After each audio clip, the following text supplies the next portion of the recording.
Chapter 1254. After the bolt from the blue, there was an indescribable silence. Behind daybreak and dawn, at the forefront of the crowd, the beautiful phoenix suddenly shook her body. She seemed to be in disbelief and raised her head. She stared blankly at Li Tianlan standing in the air. Everyone's expression was dead silent. Li Guangtu. Li Guangtu, who had been able to suppress the Wang family of Beihai many years ago. Li Guangtu, whose scheming and personal strength had caused uneasiness in the entire Zhongzhou state. Li Guangtu, who made everyone believe that he would lead the Li family to the peak. Li Guangtu, who was teamed up by Kunlun City, the Wang family of Beihai, and even united with foreign forces and labeled as a traitor. Li Guangtu, who grew up in the Li family, fought side by side with them, went crazy, laughed and quarreled with them. Li Guangtu, who cooperated with Gu Xingyun. Was he dead? Indescribable complex emotions swept through everyone's heart like a tsunami. One after another, streaks of blood spread in Daybreak's eyes at a speed visible to the naked eye. His eyes instantly turned red. Li Tianlan looked at him silently with a calm expression. No sadness or joy. I don't believe it. Daybreak gritted his teeth, stared at Li Tianlan and growled word by word. The commotion in the crowd finally began to spread. People regained their ability to think and the noise and uproar spread wildly. Li Tianlan twitched the corner of his mouth and said calmly, "The body is still on the way and will be sent here later. How about the funeral? You can do whatever you want. I don't believe you dare to kill him." Daybreak met Li Tianlan's gaze and did not give in at all. There was only madness left in his eyes. It's just a sword strike. Why don't I dare to kill him? Why can't I kill him? Li Tianlan said lightly.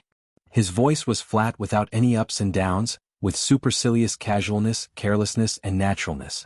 Daybreak stood where he was and his aura kept surging. It was difficult for most people to understand the relationship between Daybreak and Li Guangtu. He and Dawn were brothers, but they were not brothers. They were two little beggars picked up by Li Guangtu from outside.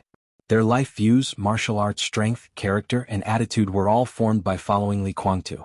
They certainly had a strong sense of belonging to the Li family, but this sense of belonging was not as important as Li Guangtu himself in their hearts. In their hearts, Li Guangtu was like a father, a teacher and a big brother. During the heyday of the Li family, the two little beggars picked up by Li Guangtu were trained as sacred guards of Li Guangtu. In the war of treason at the border, the two of them followed a large number of elites of the Li family to face the first wave of attacks from various superpowers. After being seriously injured, they barely broke through and planned to join Li Guangtu. But Li Guangtu had already moved the battlefield with several invincible realm experts. They were lucky to survive, lurked in East Island after the border war, and became the first two cornerstones of the Purgatory of Heaven capital. Then they continued to follow Li Guangtu and built the current Purgatory of Heaven capital. 42 years old this year. Except for the first few years when Li Guangtu didn't bring them back to the Li family, he and Daybreak had been with Li Guangtu all their lives and had never left. Li Guangtu was at the forefront of the battle. Li Guangtu was at the back to develop his forces. Whether he showed up or not, Daybreak and Li Ming knew that Li Guangtu was still there. As long as he was there, the two little beggars he picked up dared to face all challenges. Time went by year after year. The image of Li Guangtu kept changing in their hearts, from father and brother to teacher, and gradually became the pillar of their hearts, heaven and earth, the world and their faith. They were the top generals of the Li family. But first of all, they were still Li Guangtu's confidants for most of their lives. On that rainy day in Yuzhou that year, the two hungry little beggars took shelter from the rain under the eaves of an exquisite restaurant. They looked enviously and longingly at the food in front of the restaurant's customers, swallowing saliva and shivering. Li Guangtu was still the same Li Guangtu. He was the chosen one of the Li family, the hope of the rise of the Li family, the gloomy and vicious young master of the Li family, the first commander of the Border Control Corps of Zhongzhou State, the invincible realm expert of the Li family, the traitor, the god of the Purgatory of Heaven capital, and the loser who was defeated by Li Tianlan and even had to cooperate with Gu Xingyun. What did it matter? In their hearts, Li Guangtu was still the big brother who walked out of the restaurant on that rainy day, touched their heads, smiled and said that he would take them to eat delicious food. That year Li Guangtu was 19 years old. They were only 6 or 7 years old. That year the handsome Li Guangtu was having dinner with his classmates in that restaurant. The two little beggars changed into clean clothes, followed him from the restaurant to the bar and then to the hotel. When Li Guangtu walked into the hotel room with the two little girls who could be regarded as campus belles in his school, the young master of the Li family said to them with a smile, "You'll follow me from now on." Many years later, Daybreak and Dawn knew that when they first met, Li Kuangtu was compassionate. Kuangtu did have a compassionate heart, but if it weren't for the poor and kind-hearted young lady that day, Li Kuangtu wouldn't have done that. The two little beggars became props that day. It was because of Li Kuangtu's kindness to them that the beautiful young lady willingly took off her clothes in front of Li Kuangtu with another female classmate in the hotel that night. But what did it matter? They might be props, but they were not abandoned in the end. After that night, they were taken by Li Kuangtu to the Li family's unbelievably luxurious mansion in Yuzhou. They had new identities, new rooms, and new books. Li Kuangtu said that they were his younger brothers. Everyone in the Li family was extremely friendly to them. No one dared to look down on them at school because they had a brother who often drove a luxury car with all kinds of beautiful girls to and from school. They were no longer props, as if they had really become Li Kuangtu's younger brothers. Later on, they were all masked. At that time, Li Kuangtu was the real Li Kuangtu.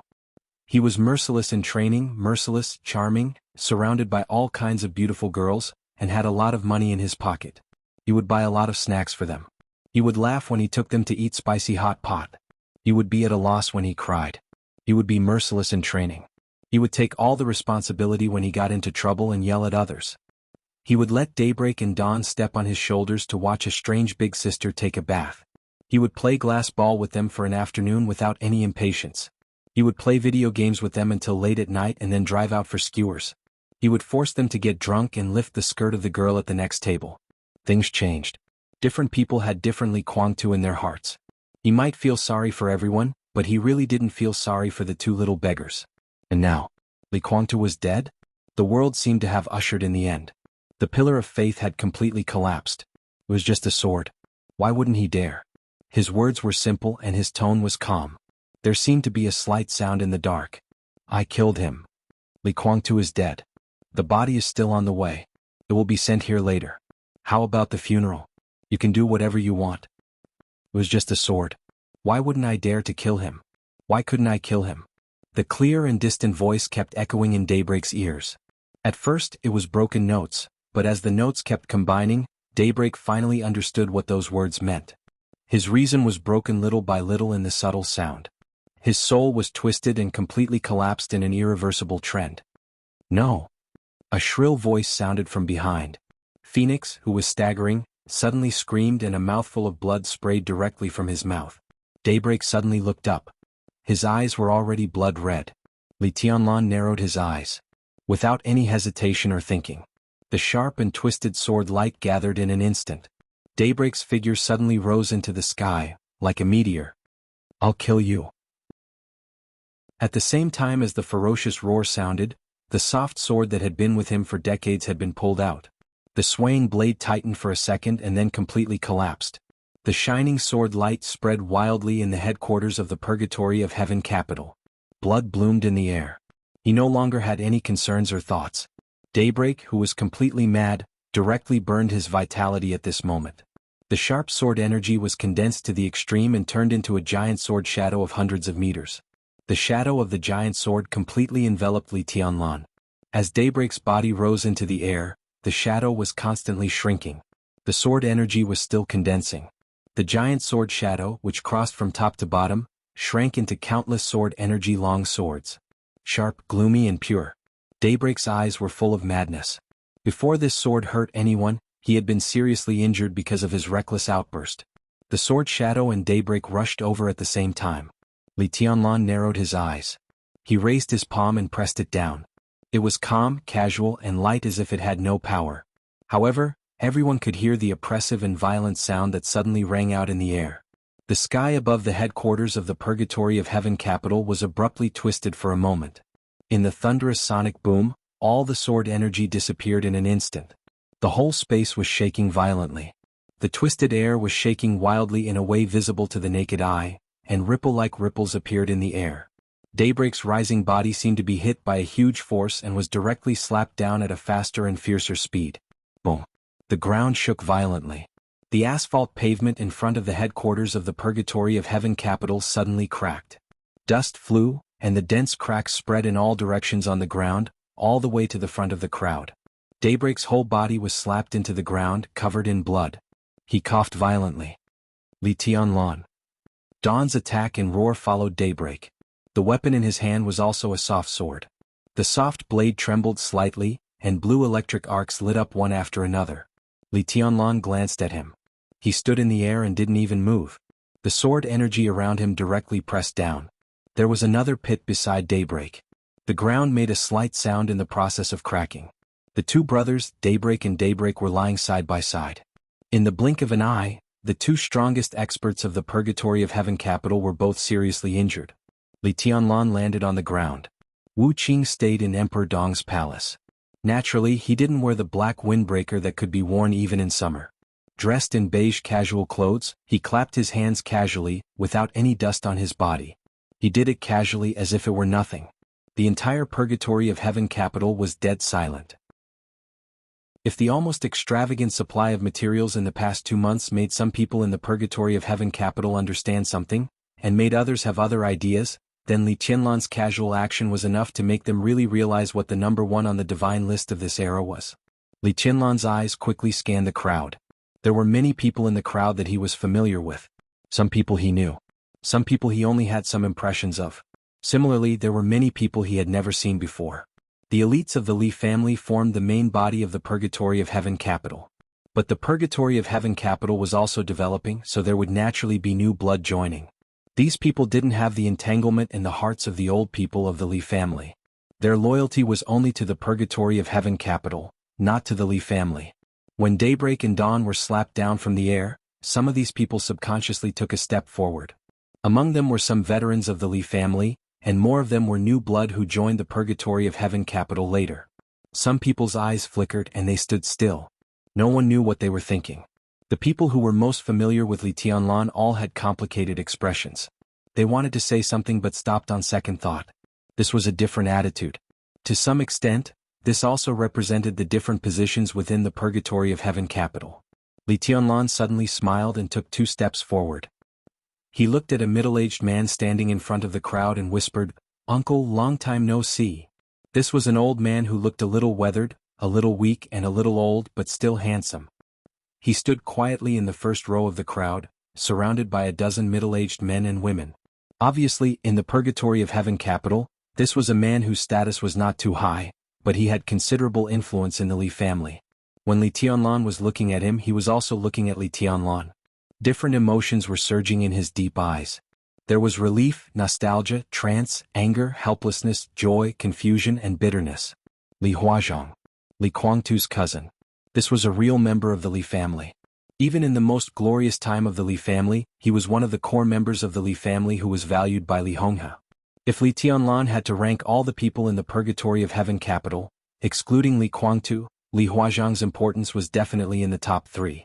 Li Huazhong's strength at the peak of the thunder-shocking realm could not be said to be a top expert, but he was the talent that Emperor Dong's palace currently lacked the most.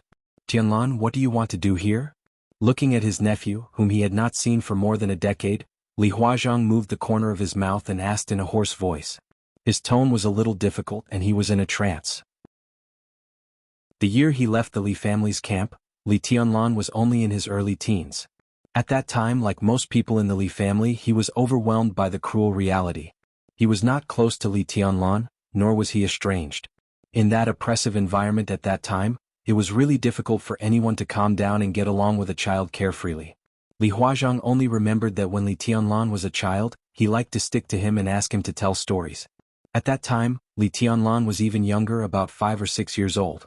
2 years before he left the Li family's camp, Li Tianlan had begun to seriously accept Li Honghe's almost cruel training plan and worked hard to change the Li family's fate.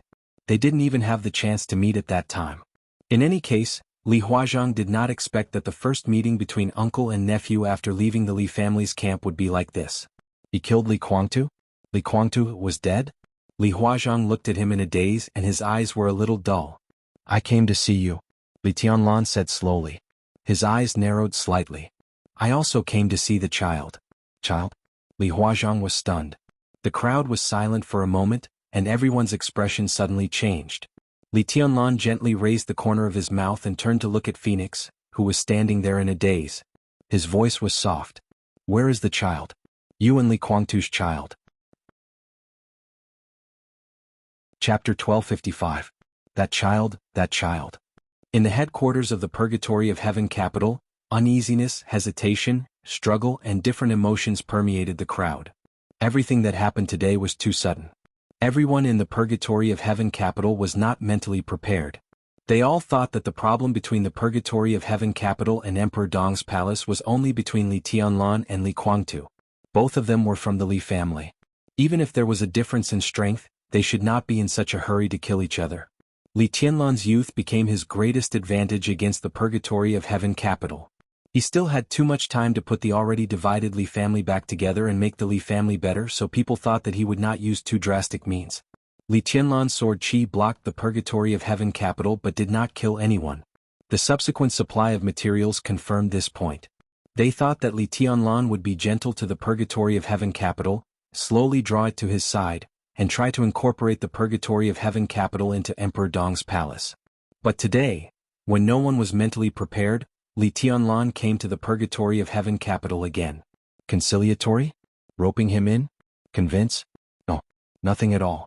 He directly announced the death of Li Guangtu, which instantly hurt Daybreak and Dawn. He didn't have much contact with the old people of the Li family and directly asked about the child of Li Guangtu and Phoenix. Li Guangtu had descendants. This was no longer a secret. This child was undoubtedly very special in the hearts of the old people in the Purgatory of Heaven capital. Those loyal to Li Guangtu would regard this child as the young master of the Purgatory of Heaven capital.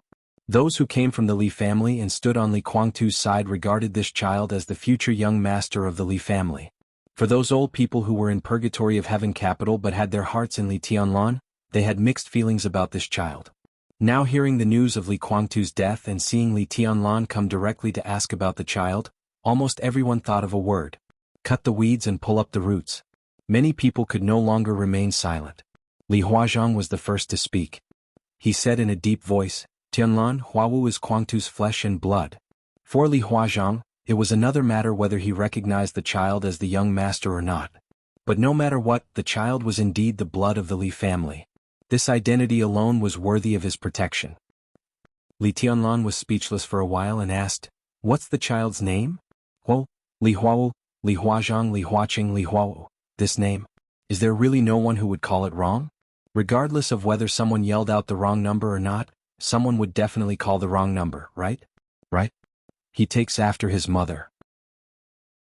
Li Huazhang said in a low voice, "Jiang Huawu."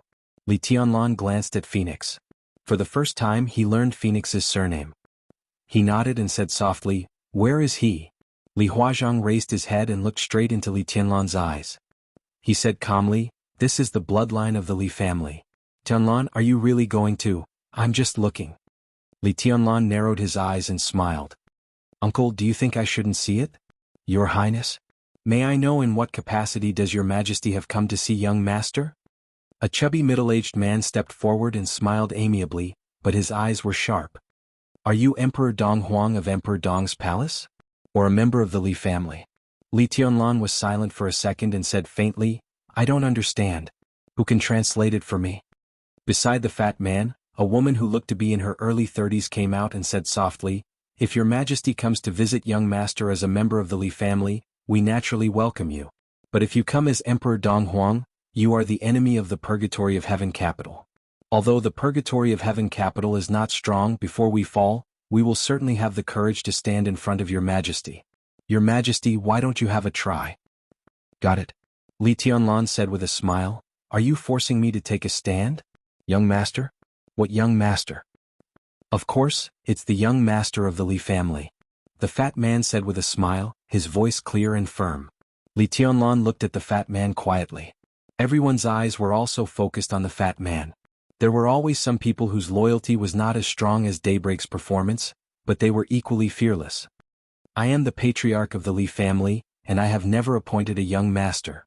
Explain, how did this so-called young master of the Li family come about?" Li Tianlan looked at the fat man's eyes aggressively. The fat man's face changed and he said in a deep voice, "His Highness Li Guangtu is the only son of Senior Li, and Huawu is the legitimate son of His Highness. Naturally, he is the only heir of the Li family. Your Majesty, am I wrong?"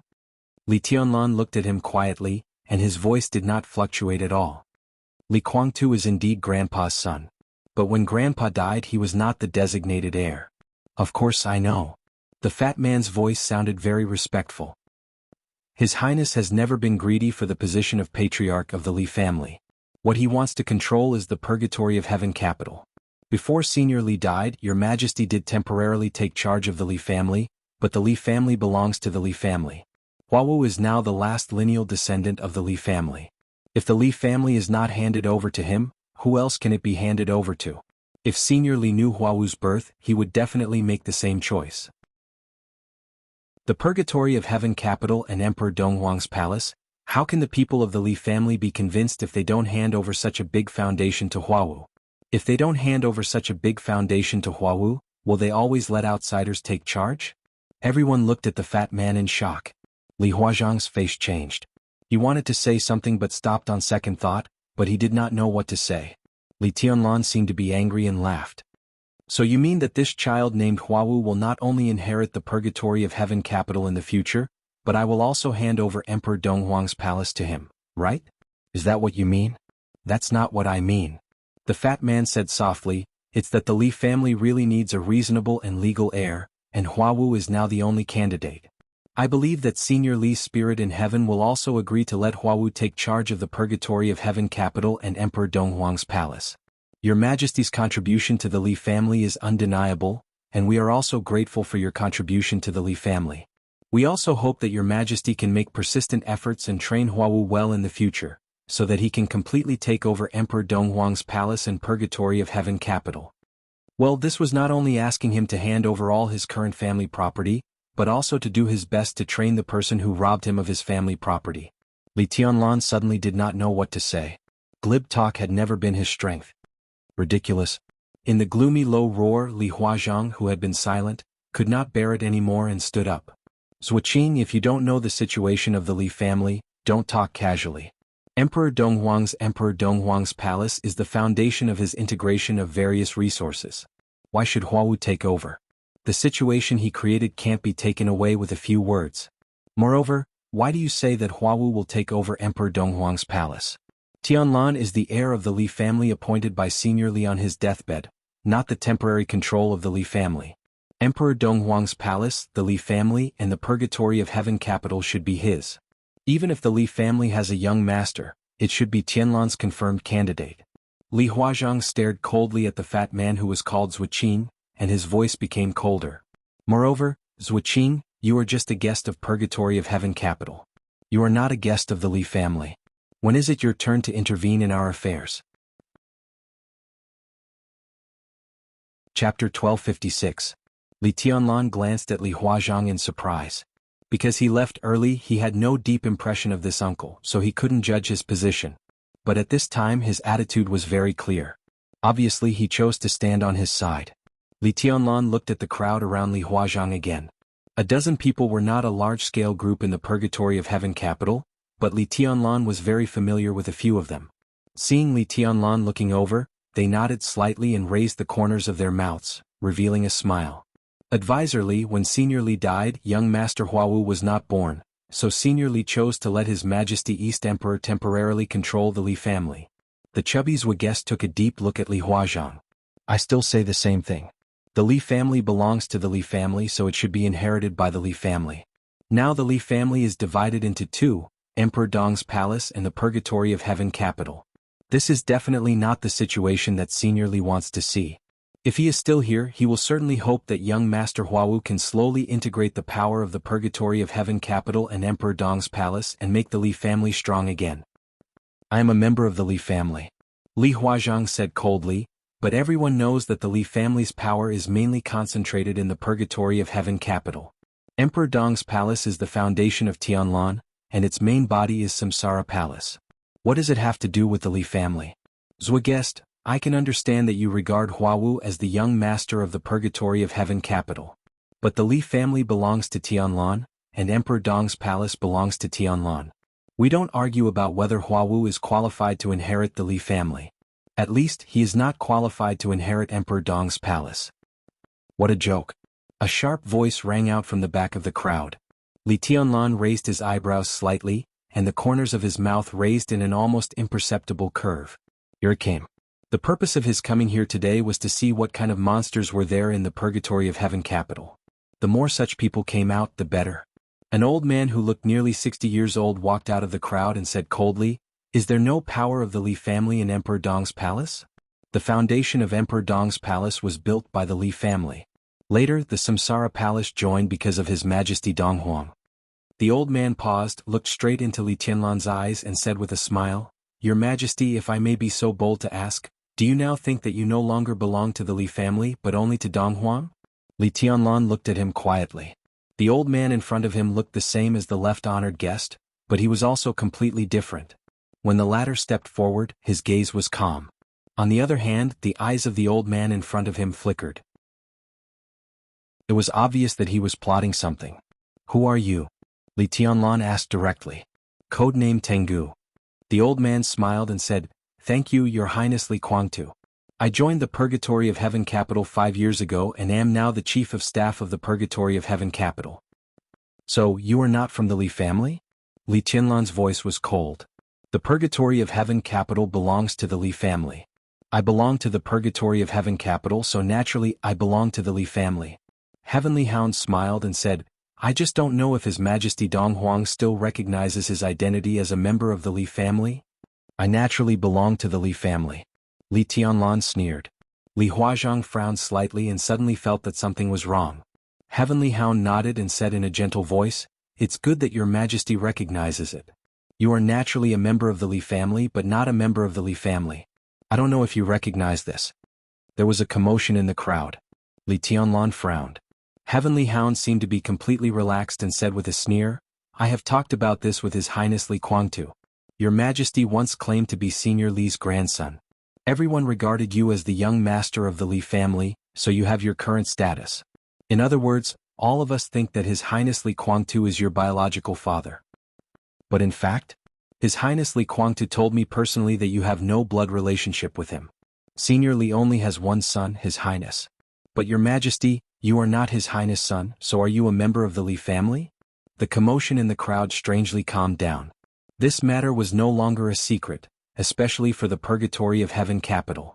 It was an open matter. Emperor Dong's palace was like the sun at high noon. But the Purgatory of Heaven capital could not hide its decline in the past 2 years. In order to stabilize his position, Li Kuangtu had already made this matter public. This was also one of the reasons why some elders of the Li family were loyal to Li Tianlan but were in a dilemma in the Purgatory of Heaven capital. Li Tianlan did not speak. He just looked at Heavenly Hound silently and seemed to be unable to refute. Heavenly Hound's smile gradually widened, and the expression on his wrinkled old face gradually became a little playful. He believed that Li Tianlan did not dare to kill him today.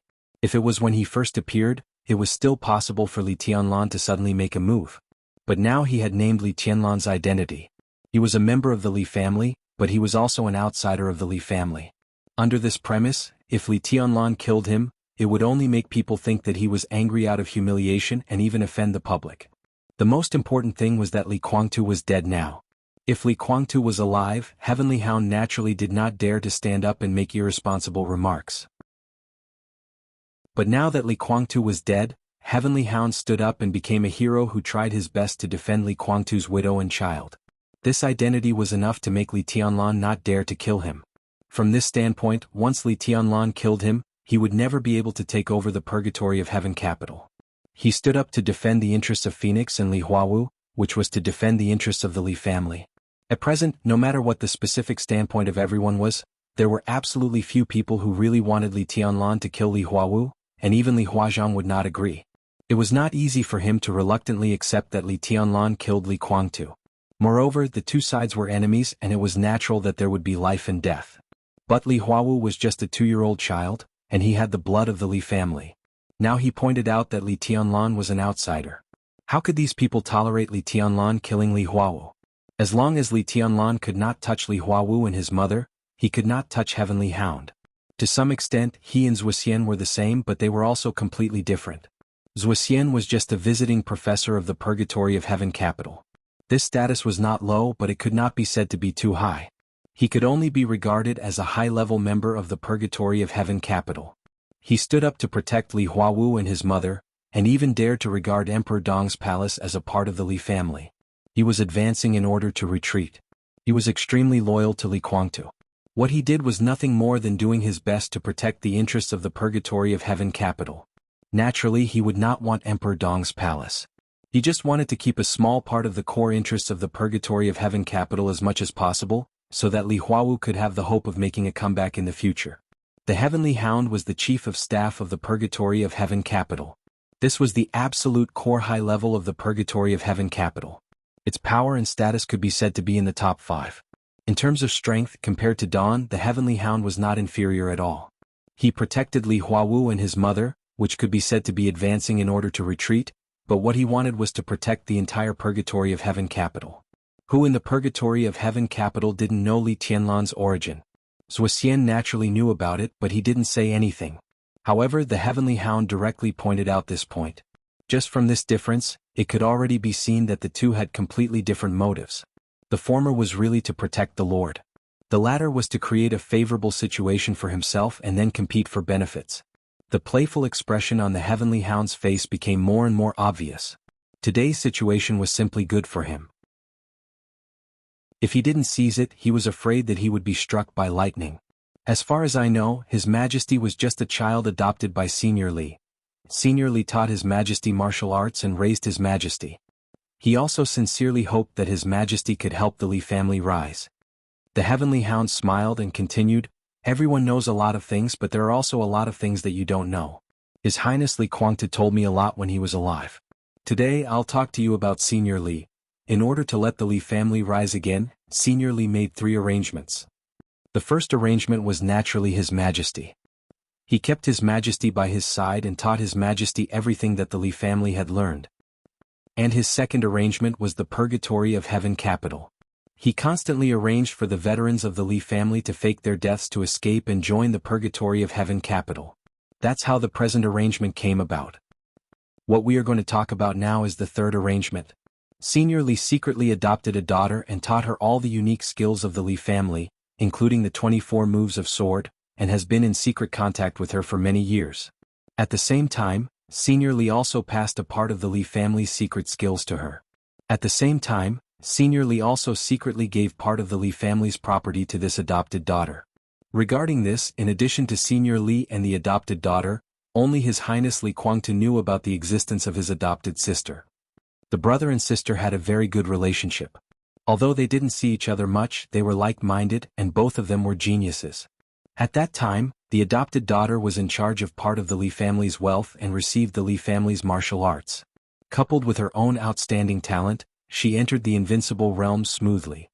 The Heavenly Hound laughed.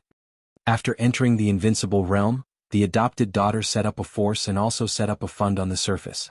In the crowd, the faces of many elites of the Purgatory of Heaven capital had gradually changed. The clear voice of the Heavenly Hound continued to echo. Everyone should have guessed that the adopted daughter was the master of Samsara Palace. She set up the Samsara Palace and also set up the Flourishing Age Fund on the surface. In fact, today's Emperor Dong's palace originated from the Li family. The relationship between His Highness Li Kuangtu and the master of Samsara Palace is very good, which has long been proved. Don't forget that the Purgatory of Heaven capital could appear in the Dark World smoothly and occupy East Island because the master of Samsara Palace initiated the final battle of Heaven capital. The words of the Heavenly Hound were powerful. The strange atmosphere continued to spread inside the Purgatory of Heaven capital. Some people were thoughtful. Some people were stunned. Some people suddenly understood. Some people were skeptical. The smile of the Heavenly Hound became more and more relaxed. He had expected all this. Everything he said could also be justified in the absence of key evidence. For example, the master of Samsara Palace did know the 24 moves of sword of the Li family, and even her martial arts was the 24 moves of sword. Another example was the final battle of Heaven capital. From the current situation, it seemed that the Samsara Palace was indeed helping the Purgatory of Heaven capital to officially enter the secular world. These could all be explained. As for the truth, did it matter? Li Honghe was dead and would not deny him. Li Kuangtu was dead and would not deny him. The master of Samsara Palace was dead and would not deny him. Without these key witnesses, what could Li Tianlan use to deny him? Moreover, would the dignified Dong Huang argue with him until he was flushed with anger? How could it be possible? The number 1 on the world divine list was invincible. Such an expert would definitely disdain to argue with him. But in the current situation, it was not appropriate for him to kill him. In such a deadlock, the best choice for Li Tianlan was to leave temporarily. The Heavenly Hound took 2 steps forward, with unconcealable pride in his eyes. As long as Li Tianlan left, he would become the hero who protected Li Huawu and his mother today. As the chief of staff of the Purgatory of Heaven capital, he naturally had his own forces in the Purgatory of Heaven capital. Li Tianlan wanted to leave today. In order to save his face, he would inevitably take away a group of people who were loyal to him led by Li Huazhang. Daybreak and Dawn were seriously injured. The Purgatory of Heaven capital was in a mess. This was what the Heavenly Hound wanted most. He just waited for Li Tianlan to leave and then he would kill Daybreak by all means. The seriously injured Dawn was nothing to worry about. Next, he would use the power of the Purgatory of Heaven capital to promote the brother-sister relationship between the Master of Samsara Palace and Li Guangtu, and then to promote that Li Huawu was the legitimate heir of the Li family. It was unlikely for Li Huawu to inherit Emperor Dong's palace. No matter what, Li Tianlan could not be a man without a temper. But as long as he occupied this legitimate position, the Heavenly Hound could at least guarantee that he could keep the Purgatory of Heaven capital. Now, no matter how down and out the Purgatory of Heaven capital was, it was still the foundation of a superpower, representing power and wealth that others could not imagine. As long as he could control the Purgatory of Heaven capital, he would become one of the most powerful people in the dark world.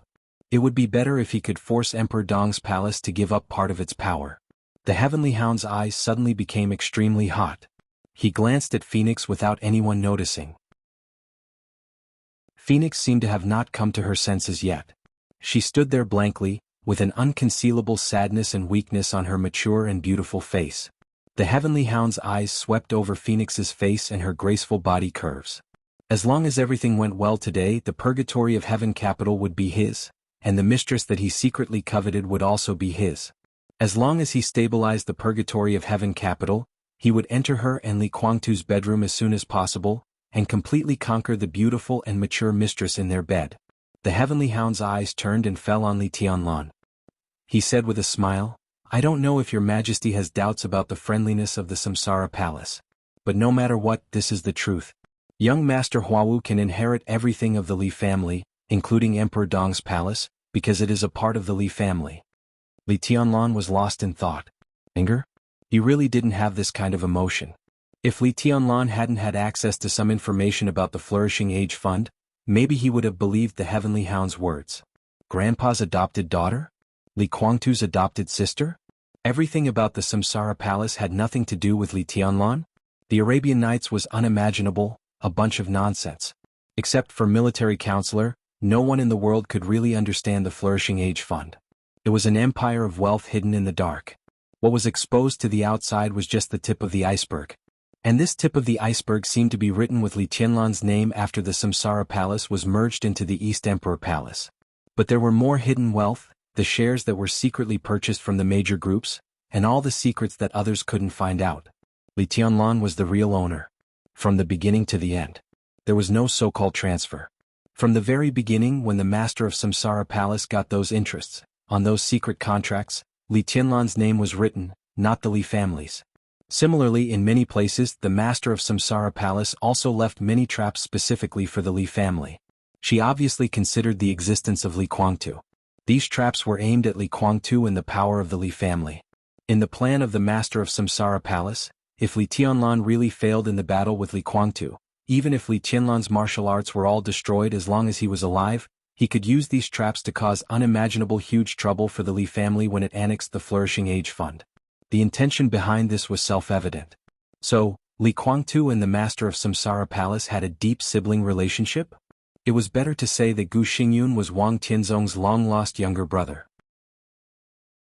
Moreover, even if there were none of these things when the Purgatory of Heaven capital and the East Emperor Palace existed at the same time, the Flourishing Age Fund chose Li Tianlan instead of Li Guangtu. This alone was enough to disprove the Heavenly Hound's statement. Li Tianlan didn't bother to talk nonsense. He just glanced at Heavenly Hound and said lightly, "Who else thinks the same as this chief of staff? Stand out and let me see." After a moment of silence, a few more people came out. The crowd was even quieter. There were not many people who came out to support Heavenly Hound, only 5 or 6, but they were not unknown people. They were all people in various key positions in the Purgatory of Heaven capital. They were undoubtedly Heavenly Hound's team. Li Tianlan found that he didn't know any of these people, and he could confirm that they were not old people from the Li family. He was slightly relieved. Heavenly Hound took a step forward, bowed slightly and said softly, "Thank you for your dedication to the Li family, Your Majesty. Now please return Emperor Dong's palace. We will assist young Master Huawu to control everything, Your Majesty can rest assured." A blatant seizure of power. Li Tianlan looked at the crowd behind Heavenly Hound. No one clearly supported this small team. But when many people met Li Tianlan's eyes, they subconsciously looked away. Among them, there were many veterans of the Li family that Li Tianlan was familiar with. Li Tianlan understood Heavenly Hound's reliance. Perhaps in the minds of Heavenly Hound and others, he came today to subdue the purgatory of Heaven Capital, not to kill people. After all, in their minds, Li Guangtu was already dead and it was meaningless to kill others. Instead, it would disappoint these old people of the Li family. So Heavenly Hound and others seemed to stand out fearlessly and clamor for power, but in fact they wanted to keep the purgatory of Heaven Capital advancing in order to retreat? And these old people of the Li family? Li Tianlan was silent. He could probably understand their silence. In a sense, this could not be called betrayal. Heavenly Hound talked a lot of nonsense, but at least one thing was true. That was, although his name was Li Tianlan, the real situation was that his surname was not Li. He was not the grandson of Li Honghe, nor the son of Li Guangtu. In terms of blood relationship, he was indeed an outsider of the Li family. How important was a surname? When the treason case broke out abruptly, the Li family was full of talents and experts. It was no exaggeration to say that if everyone in the Li family's camp revealed the intention to change sides, it was not difficult for anyone to find another way out. But these people didn't die from the beginning to the end. They followed Li Honghe out of Yuzhou and the highest stage of Zhongzhou state and endured more than 20 years of suffering. Some people faked their deaths to get away, but many others really died on the border. Why did all this? It was for the name, Li. When Li Tianlan was Li Honghe's grandson, everyone regarded him as the young master and the future hope of the Li family. Under Li Honghe's will, they were even willing to stand against Li Guangtu for him. But now, his true identity had not been exposed. But Li Guangtu had already said that Li Tianlan had nothing to do with him. In such a situation, Li Tianlan had nothing to do with Li Guangtu, which meant that he had no blood relationship with the Li family in many people's minds. Some people could accept this and choose to follow Li Honghe's will to stand by Li Tianlan. There were some such people in Emperor Dong's palace. There were also some in the purgatory of Heaven Capital headed by Li Huazhang. And the others? They didn't want to choose Li Guangtu, especially after Li Guangtu chose to cooperate with Gu Xingyun. But they were also entangled in the issue of Li Tianlan's identity. So at this moment, facing Li Tianlan, they could only remain silent.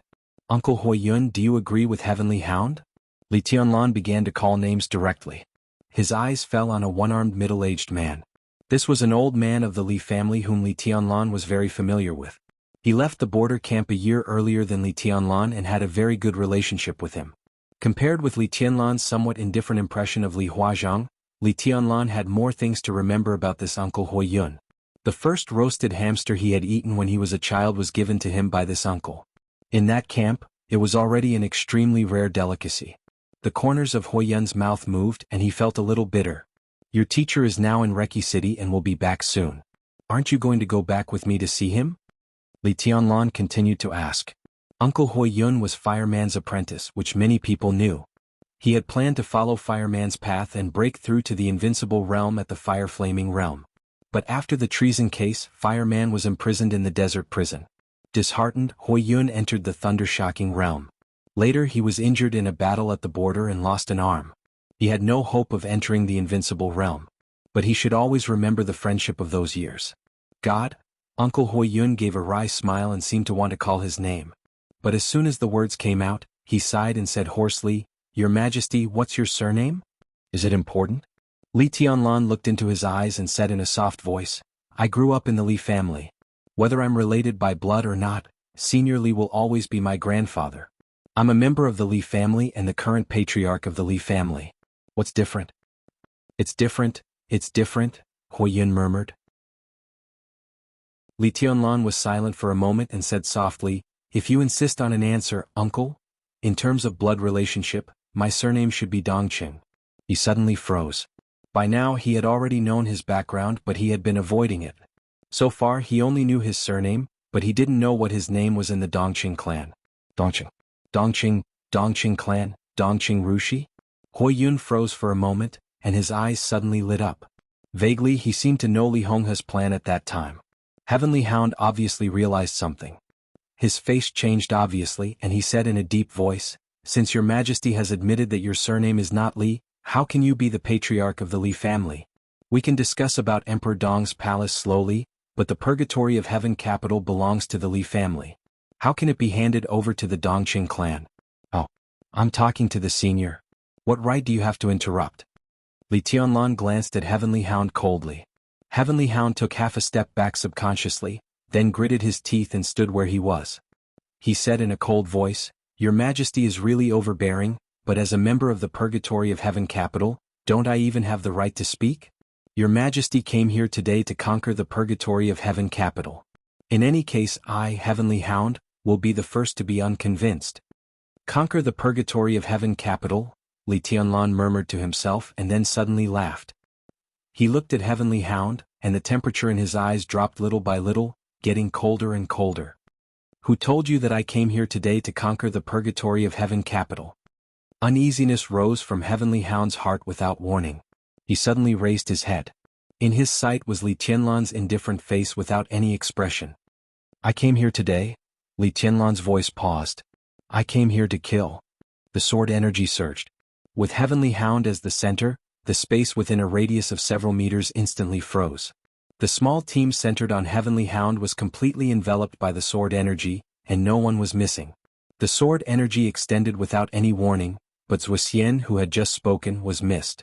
The faces of Heavenly Hound and the others changed dramatically, and they almost instinctively broke out with all their strength. The blue arc of lightning flashed in the sword energy for a moment. "Humph!" Li Tianlan snorted coldly. The sword energy around them suddenly rotated. It was silent. The flashing arc of lightning was completely extinguished. Heavenly Hound, whose eyes were full of remorse, opened his mouth. "Your Majesty, please?" Before he could finish his words, the layers of sword chi had already streaked across each of their bodies like streams of light. Their bodies were torn apart silently. Blood gushed out. The dense sword light kept flying.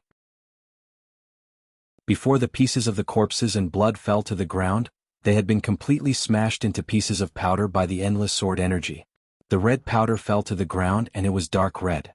The audience was silent. Before everyone came to their senses, Li Tianlan's voice continued to ring. "At the same time, let Li Kuang to see what kind of state the Purgatory of Heaven capital is now." Phoenix's body suddenly shook. She looked up at Li Tianlan and said in a hoarse voice, "What did you say? Tianlan Kuangtu is not dead?" Li Huazhang also came to his senses and asked hurriedly, "He's still alive?" Li Tianlan nodded. "If I didn't say that he was dead, how could I see today's good show?" His mood was up and down. The crowd became more and more silent. Li Tianlan glanced at Hui Yun again. It seemed that he was talking to him but also to all the elders of the Li family. "In terms of blood, I am indeed an outsider of the Li family, but Rushi is Grandpa's biological granddaughter and Li Kuangtu's biological daughter. You can go to Emperor Dong's palace to find Li Kuangtu and ask if it is true. Like Grandpa, I despise Li Kuangtu. But this man's pride and stubbornness have not changed for many years. At least he still has a sense of shame. You can ask if Rushi is his daughter, and you can ask if he really has a deep sibling relationship with the master of Samsara Palace." Li Tianlan's body slowly rose into the air. "Grandpa doesn't approve of Li Kuangtu, and the future of the Li family has nothing to do with him. But Rushi is my woman, and her health is slowly improving. In the future, the child of Rushi and me will naturally be the heir of the Li family and the future patriarch of the Li family." In the headquarters of the Purgatory of Heaven capital, the sword energy that blocked the sky dissipated silently. "That's all I have to say. From today on, the Purgatory of Heaven capital will be free. You can choose your side freely. Those who choose to return to Emperor Dong's palace are still my uncles and aunties. Those who stand on the opposite side of Emperor Dong's palace are my enemies from now on." His figure took a step forward in the air and disappeared instantly. The next second, Li Tianlan's body appeared in the bedroom of the villa in the center of the Purgatory of Heaven capital. The spacious bedroom was surrounded by the faint body fragrance of a woman, which seemed to be the smell of Phoenix. In a small bed beside the big bed, a child who looked only 2 or 3 years old was sleeping soundly. Li Tianlan looked at the child quietly, his eyes extremely calm. He took a step forward and stretched out his finger. Chapter 1257. The moment when his fingers were about to fall. In the slightly narrow room, the sudden surge of mental power exploded into a pure and sharp sword aura. The sword energy was dense and sharp, spreading in every corner of the room. The tea table, the chair, the dining table, and the tea were completely shattered, and the water splashed in the air. For a moment, it seemed that everything in the room had become a sword, and all of them rushed to Li Tianlan. "What the fuck do you want to do? Li Tianlan, if you dare to touch Huawu, I will make you pay." The violent and suppressed roar echoed in the room, and Li Guangtu's body rushed over with the flying sword energy. Li Tianlan's body moved. There was a slight sound of civilization in the room. A transparent air vortex rotated rapidly with Li Tianlan as the center, and the sword energy rushing from behind all pierced into the vortex and became a part of it. The transparent vortex expanded, and the edge hit Li Guangtu hard, directly sweeping his body out. The expanding vortex covered half of the room, and also Li Huaqing, who was standing beside Li Tianlan. Li Guangtu, whose body hit the wall hard, looked pale but instantly turned red. He stared at Li Tianlan with a twisted expression, with monstrous anger. Look, he's anxious." Li Tianlan pointed to Li Guangtu and said to Li Huaqing. Li Huaqing's mouth twitched and he didn't speak. He squinted and quietly looked at the bright screen in front of him. The huge screen was clear and bright, showing the bedroom on the other side of the screen perfectly in front of them. There was another Li Tianlan on the screen. At this time he was standing in front of the baby's crib, stretching out his finger and gently tapping the face of the sleeping baby. The 2-year-old child moved in a daze and turned over, but he didn't wake up. Instead, he stretched out 2 chubby little hands in his sleep and held Li Tianlan's finger. Inside and outside the screen, a smile appeared on the lips of the 2 Li Tianlan at the same time. "No matter how complicated the grudge between us is, I won't go so far as to attack a child. Why are you nervous?" Li Tianlan slowly turned around and glanced at Li Guangtu. Li Guangtu snorted and struggled to stand up. His physical condition was extremely poor. He had never recovered from the serious injuries he suffered in the chaos of Snow Country. He was even more seriously injured in the battle in North Sea. Later he participated in the siege of Li Tianlan. If Xianyuan Wushang hadn't taken action after he was captured, Li Guangtu wouldn't have woken up now. He had been held captive for more than a month, and Li Guangtu had been trying to recover from his injuries. Naturally, there was some effect, but with the forced attack just now, his injuries suddenly worsened again. "What do you want?" Li Guangtu looked into Li Tianlan's eyes and asked. Li Tianlan's expression was calm, and his eyes seemed deep and empty. But looking at Li Tianlan's expression now, he couldn't capture anything. If he wasn't very familiar with the 24 moves of sword, Li Guangtu wouldn't even be sure that what was left in Emperor Dong's palace was just a sword chi doppelganger. Xianyuan City, Tiandu City. The 2 cities were hundreds of kilometers apart. Li Tianlan's real body went to the Purgatory of Heaven capital, but the sword chi doppelganger could still move around in Emperor Dong's palace. The most exaggerated thing was that the 2 sides were obviously connected to each other. That was to say, Li Tianlan's real body knew what was happening here. Every word he said was equivalent to Li Tianlan communicating with him through the sword chi doppelganger hundreds of kilometers away. In a sense, this was no longer something that could be explained by pure martial arts. Not to mention that he hadn't broken through. Even if Li Tianlan really entered that supreme realm, he couldn't do this.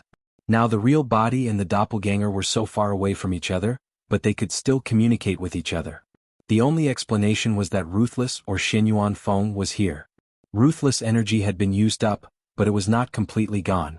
Its remaining energy was enough to stimulate the activity on the sword body, and then carry Li Tianlan's sword chi to form a special sword chi doppelganger. And the ability to do this also proved that the relationship between Xianyuan Feng and Li Tianlan could no longer be said to be a simple relationship between man and sword. The bond between man and sword was constantly deepening. Now Xianyuan Feng could almost be said to be a part of Li Tianlan's body. Li Tianlan picked up the remote control and turned off the screen in front of him. What would happen next in the Purgatory of Heaven capital hundreds of kilometers away, except for Li Tianlan, Li Guangtu and Li Huaqing could no longer see. Li Guangtu's heart sank slightly. "What do I want? Didn't I make it clear enough?" Li Tianlan said calmly, "I want the Purgatory of Heaven capital. Now I can let you go. After returning to the headquarters of the Purgatory of Heaven capital, I will announce that the Purgatory of Heaven capital is officially incorporated into Emperor Dong's palace. The overall structure of the Purgatory of Heaven capital will be retained. I will only select a part of the core personnel to enter Emperor Dong's palace. From now on, you can become the first deputy palace master of Emperor Dong's palace. At the same time, the Purgatory of Heaven capital will still be under your leadership. Emperor Dong's palace will not interfere with the development of the Purgatory of Heaven capital. But when necessary, the Purgatory of Heaven capital must be under my command. As long as Emperor Dong's palace exists, the name of the Purgatory of Heaven capital will exist. After your death, Huawu will completely inherit the Purgatory of Heaven capital and maintain a higher degree of freedom. After a pause, Li Tianlan continued, I don't like roundabout things and I don't like negotiations. But after knowing of your existence, I've always wanted to talk to you. I didn't want to see you before because I was giving you the cold shoulder, hoping that you could calm down. Between you and me, there's no need to play the game of asking for a sky-high price and returning the money on the spot. I've given you the conditions and this is my bottom line. Grandpa asked me to take charge of the Li family before he died, so I have the obligation to take all the power of the Li family into my hands. The Purgatory of Heaven capital must be incorporated into Emperor Dong's palace, just as I said. If you say anything else, I won't agree. What I can decide is what I told you, and it is also the structure of Emperor Dong's palace in the future. In Li Guangtu's silence, Li Tianlan simply summarized, if I am Zhongzhou State, you are Beihai. This was Li Tianlan's attitude. It was clear, without any leeway, aggressive, but it also gave Li Guangtu enough space. What he wanted was the integrity of the Li family, to conquer the Purgatory of Heaven capital, and to conquer Li Guangtu. But he would not interfere too much with the internal affairs of the Purgatory of Heaven capital and give it a high degree of freedom. But nominally, the Purgatory of Heaven capital must belong to Emperor Dong's palace and become a subsidiary force of Emperor Dong's palace. And when necessary, that is, when facing foreign enemies, the Purgatory of Heaven capital must unite with Emperor Dong's palace against foreign enemies. It was equivalent to the relationship between Zhongzhou State and Beihai Province today. However, when these conditions were listed one by one, Emperor Dong's palace gave more restrictions to the Purgatory of Heaven capital than Zhongzhou State gave to Beihai. But these extra restrictions were for better control of the Purgatory of Heaven capital. In other words, as long as the Purgatory of Heaven capital was dominated by the Li family and Emperor Dong's palace, the Purgatory of Heaven capital was highly free. Li Tianlan felt that he had done his best in this condition, and the conditions in all aspects were also very mature. Emperor Dong's palace had fully developed, and it was the era of Emperor Dong. In front of everyone in Emperor Dong's palace, there was a beautiful picture of mountains and rivers. Zhongzhou State, Tianan East Island, Europe, America. Time passed, and the shadow of Emperor Dong's palace would spread to the whole world over time. Such a Emperor Dong's palace had completely suppressed the Purgatory of Heaven capital in terms of influence, talent reserve, high-end combat capability, wealth, and intelligence channels. And Li Tianlan himself had reached the top of the divine list. The siege also fully showed that Li Tianlan's personal combat capability had completely surpassed Li Guangtu's. Throughout the hundreds of years of the Li family, Li Tianlan could now be said to be the strongest patriarch. And now he had caught Li Guangtu, controlled his life and death, and controlled the life and death of his children. Under such circumstances, he gave Li Guangtu his own conditions. If Li Guangtu still refused, then no matter what happened in the future, he would basically not change his attitude. This was the final negotiation between the two branches of the Li family, and Li Huaqing was the witness. And Li Tianlan also gave conditions that were not difficult to accept, including what he had just told Li Guangtu, the high degree of freedom after the Purgatory of Heaven capital joined Emperor Dong's palace, and his position in Emperor Dong's palace. The first deputy palace lord of Emperor Dong's palace was completely under Li Tianlan. With Li Tianlan's temperament, since he gave him this position, it was impossible that he would not dare to give him the responsibility he should bear. So Li Guangtu did not have to worry about having no real power in Emperor Dong's palace. There were 3 deputy palace lords in Emperor Dong's palace: Saint, Hidden God, and Li Shi. What did this mean? First of all, Saint used to be the first senior brother of Mount Shu. The 4 sword masters of Mount Shu were now in different positions, but they had a very good personal relationship with each other. Now Yun Qinshi, the Phantom Sword Master, was in the Purgatory of Heaven capital. If Li Guangtu was willing to join Emperor Dong's palace, Saint would not take the initiative to make things difficult for Li Guangtu because of his relationship with Yun Qinshi. In the same way, Li Baidian would not make things difficult for Li Guangtu. Situt Songyue, the hidden god of Zhongzhou State, was Li Guangtu's confidant many years ago. Now she chose to stand on Li Tianlan's side. After Li Guangtu joined, no matter whether the two could get back together or not, the old friendship would always be there. In the case of not violating the principle, Situ Tsangyue would also support Li Guangtu to a certain extent. Li Shi's situation was even more complicated. The grievances between her and Li Guangtu were enough to be written in a book. But if they were really in the same camp, Li Shi might not fully support Li Guangtu, but at least she would not make things difficult for him. Such a situation could be said to be very good. As long as Li Guangtu was willing to come with the Purgatory of Heaven capital, he did not have to worry about whether he could gain a foothold in Emperor Dong's palace or not. He could quickly establish his own prestige in Emperor Dong's palace and work together with Li Tianlan to make Emperor Dong's palace better, to make the Li family surpass the peak of the past hundreds of years, and to create a new situation. The high-level officials of Emperor Dong's palace would not make things difficult for him. With the Purgatory of Heaven capital and his own strength, he could become a super heavyweight in Emperor Dong's palace, and his status was only below Li Tianlan. The most important thing was, it was the condition that Li Tianlan did not tell him but he heard through the screen. Dongqing Rushi was his daughter. Li Tianlan and Dongqing Rushi's future child would inherit the Li family. If Li Tianlan was an outsider, then the child born by Dongqing Rushi could definitely be regarded as the blood of the Li family. So, what was there for Li Guangtu to be dissatisfied with? Li Guangtu was silent and seemed to be thinking. But there was silence in his eyes. Li Tianlan waited patiently for a full 5 minutes before he calmly said, "Agree or refuse? You won't kill me, will you?" Li Guangtu suddenly laughed. He looked at Li Huaqing, who had been silent, and said, "President, he won't kill me, will he?" Li Huaqing, who had been watching silently, chuckled and did not speak. He naturally wanted to save Li Guangtu's life. But now that he said this, there was no doubt that he was making the decision for Li Tianlan. At this time, how could Li Huaqing make such a mistake? We all understand. Li Guangtu's smile gradually widened. Although I don't know what happened outside, I know that the president has lived here for a while. What is worth him doing this? He looked at Li Tianlan and said lightly, "I think I still have some value, so if I'm not wrong, the president came for me. Right? He wants you to let me go? And you don't intend to let me go, so you have a conflict?" Li Tianlan did not speak, just looked at him silently. "So as long as the president is still here, it means that the parliament can use me, so you dare not kill me." Li Tianlan still did not speak. Today he and Li Huaqing came to see Li Guangtu. Naturally, it was not a sudden idea. It was the first time that Li Huaqing came to him after living here for so long, and he seriously asked to see Li Guangtu.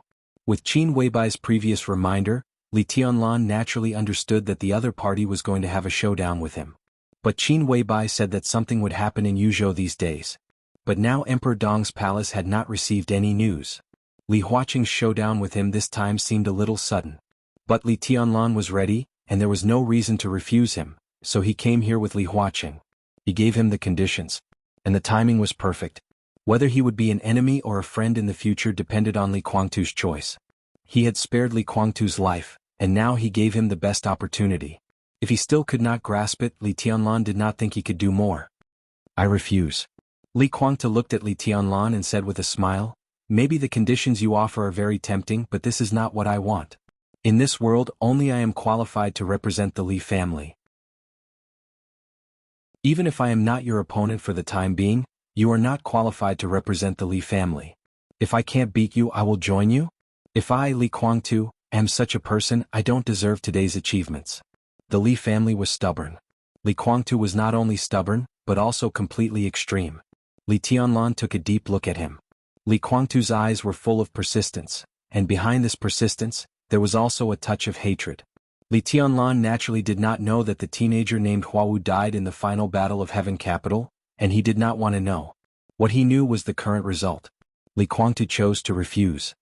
"Don't you worry about the headquarters of the Purgatory of Heaven Capital? Don't you worry about your woman and son?" Li Tianlan asked. "Does it make sense?" Li Guangtu's smile remained unchanged and his voice was indifferent. "You kill them and you'd better kill me. From today on, the Li family will be destroyed with me. Otherwise, if I don't die today, if you dare to touch them, ha! I am indeed not your opponent, but in the whole Emperor Dong's palace, who else can be my opponent except you?" Li Tianlan nodded. "You refuse? Only I can represent the Li family." Li Guangtu said indifferently, "I refuse." His attitude was clear and there was no room for negotiation. Li Tianlan nodded and slowly turned around. He glanced at Li Huaqing. Li Huaqing was also looking at him. His eyes were a little relaxed and a little expectant. Li Tianlan nodded to him and said, "You talk." He had finished talking with Li Guangtu. This was also the only time they had a formal conversation. He gave the conditions. Li Guangtu chose to refuse. That was all. It was simple. Li Tianlan walked slowly to the door. When he was about to go out, he paused and said calmly, "I won't kill you today, but from today on, you and I are enemies." Chapter 1258. The sound of the door closing was very slight. This showed that Li Tianlan did not have any anger or unwillingness when he left. It was simple to come and simple to leave. Li Tianlan put forward the conditions. Li Guangtu refused his conditions. The future of the Li family, countless people, countless related families, the pattern of the dark world, unimaginable interests, the future path of the Li family and the future situation. All of this was like the most ordinary business. They didn't agree on a price, so they parted ways. There was no regret or anger in his words. There might be regret, but it was far from enough to make people turn back. Li Guangtu sat on the ground without any image, leaning against the wall for a long time. Then he took out a pack of cigarettes from his trouser pocket and lit one silently. Through the lingering smoke, Li Huaqing's figure seemed to be a little blurred. Li Guangtu suddenly smiled and said indifferently, "Am I free now?" "You're not really free until you leave Emperor Dong's palace." Li Huaqing sat down on the sofa and said with a smile, "You sit down too. I've always wanted to talk to you, but I never had a chance. Today is not the right time, but the occasion is very suitable and safe. Besides, with Tianlan's character, he won't eavesdrop on us." Li Guangtu thought about it, stood up and sat opposite Li Huaqing. He puffed out the smoke and remained silent. "I'm curious," Li Huaqing said slowly, "why didn't you agree with Tianlan?" "To be honest, I never thought of the conditions he put forward. The autonomy of the Purgatory of Heaven capital, the first deputy palace lord of Emperor Dong's palace, and the future heir of the Li family. What are you dissatisfied with? Pride, paranoia, unwillingness? These could be said to be reasons, but they were not decisive reasons. The three people who put forward this condition, heard this condition and witnessed this condition, all knew very well what this condition meant. Once Li Guangtu accepted it, although he, the first deputy palace lord of Emperor Dong's palace, would be under Li Tianlan, the Purgatory of Heaven capital would maintain a pretty good autonomy. Even if Li Tianlan would take away part of the core of the Purgatory of Heaven capital, at least he had to ensure the normal structure of the Purgatory of Heaven capital. That was to say, the framework of the Purgatory of Heaven capital would not change. At least the three top masters, Daybreak, Dawn and Phoenix, would stay. The elite forces of Life Prolonging, Undying, and Sanluo temples would also stay. Part of the industries and intelligence agencies of the Purgatory of Heaven capital would also stay. Although Li Guangtu became the deputy palace lord, he could still completely lead the Purgatory of Heaven capital. Although Li Tianlan was the palace lord and could control the Purgatory of Heaven capital to a certain extent, he could not interfere in everything. With the position of the first deputy palace lord and the identities of the other deputy palace lords, Li Guangtu could not only control the Purgatory of Heaven capital, but also control Emperor Dong's palace to a certain extent. It was impossible for Emperor Dong's palace to settle accounts after the fall, be made a mere figurehead, get rid of the donkey when it was no longer of use, and burn the bridge after crossing the river. Every word of Li Tianlan's condition revealed his sincerity.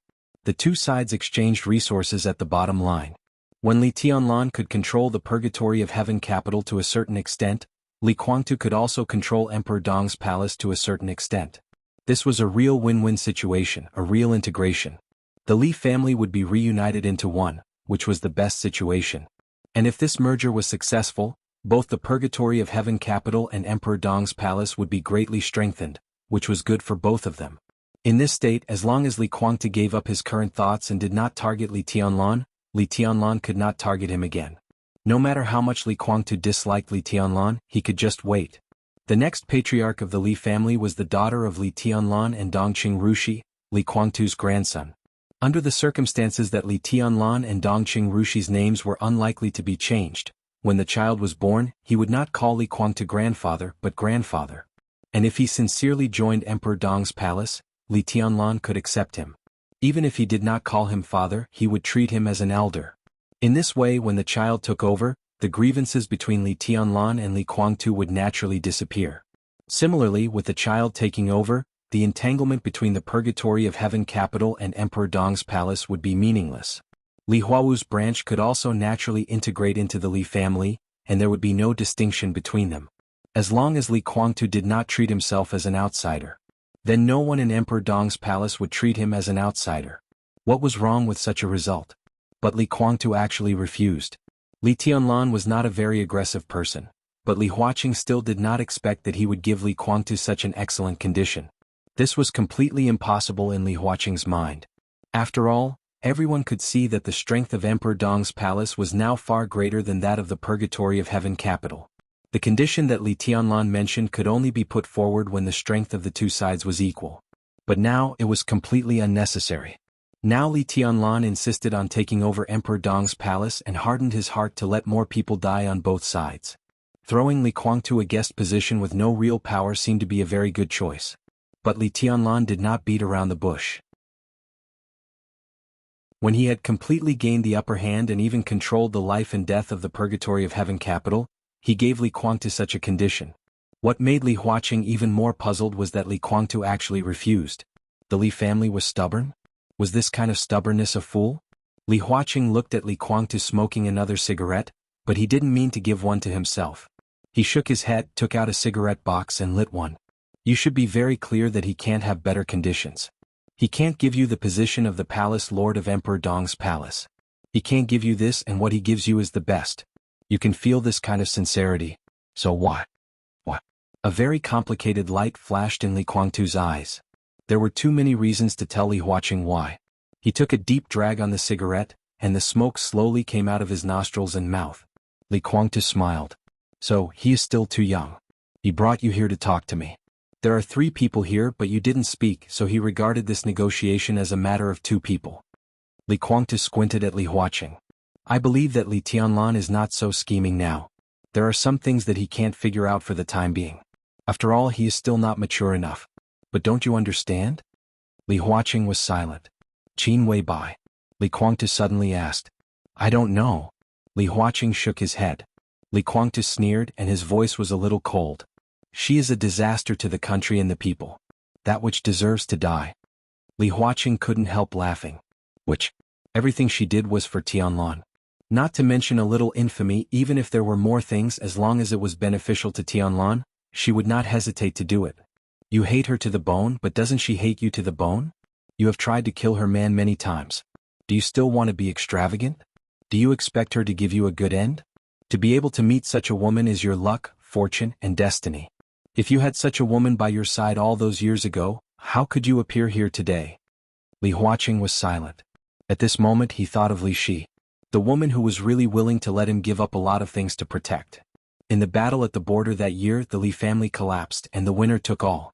But now looking back, if Li Shi had helped him with all her strength at that time instead of choosing to stab him at the most critical moment, what would the result be? Li Guangtu took a deep breath and didn't speak. His face was gloomy. If I hadn't come with Tianlan, would you have agreed to his conditions? Li Huaqing looked at Li Guangtu and asked. At this moment, there seemed to be a lot of things hidden in his eyes. Li Guangtu sneered. If I had agreed to his conditions, would you have let me and the Purgatory of Heaven capital live? Li Huaqing didn't speak. He sat there quietly, as calm as the ocean. The answer is obvious, isn't it? Li Guangtu said in a mocking tone. President, you and I are of the same generation. When I was at the height of my success, you had just started. When you had a meteoric rise, I had been knocked down from the clouds to the dust. But I know far more about Zhongzhou State and you than Li Tianlan. Zhongzhou State's evaluation of you is that you are gentle and stable. This evaluation is indeed correct, but it is only one side of it. At the critical moment, your former opponents are very clear about how ruthless you are. Those who have really paid attention to you are also very clear about it. After I joined Emperor Dong's palace and the Purgatory of Heaven capital and Emperor Dong's palace merged into one, the power in Li Tianlan's and my hands has more than doubled. Li Tianlan, me, Lin Fengting, Li Shi, Zhangyue, Saint, Daybreak, Military Counselor, Dawn, Phoenix, Cool Breeze, Drifting Cloud, Yin Qinshi, Li Baidian, Bai Yuming. After all the hidden dangers of the Li family are eliminated, what kind of strength is this to put out this lineup?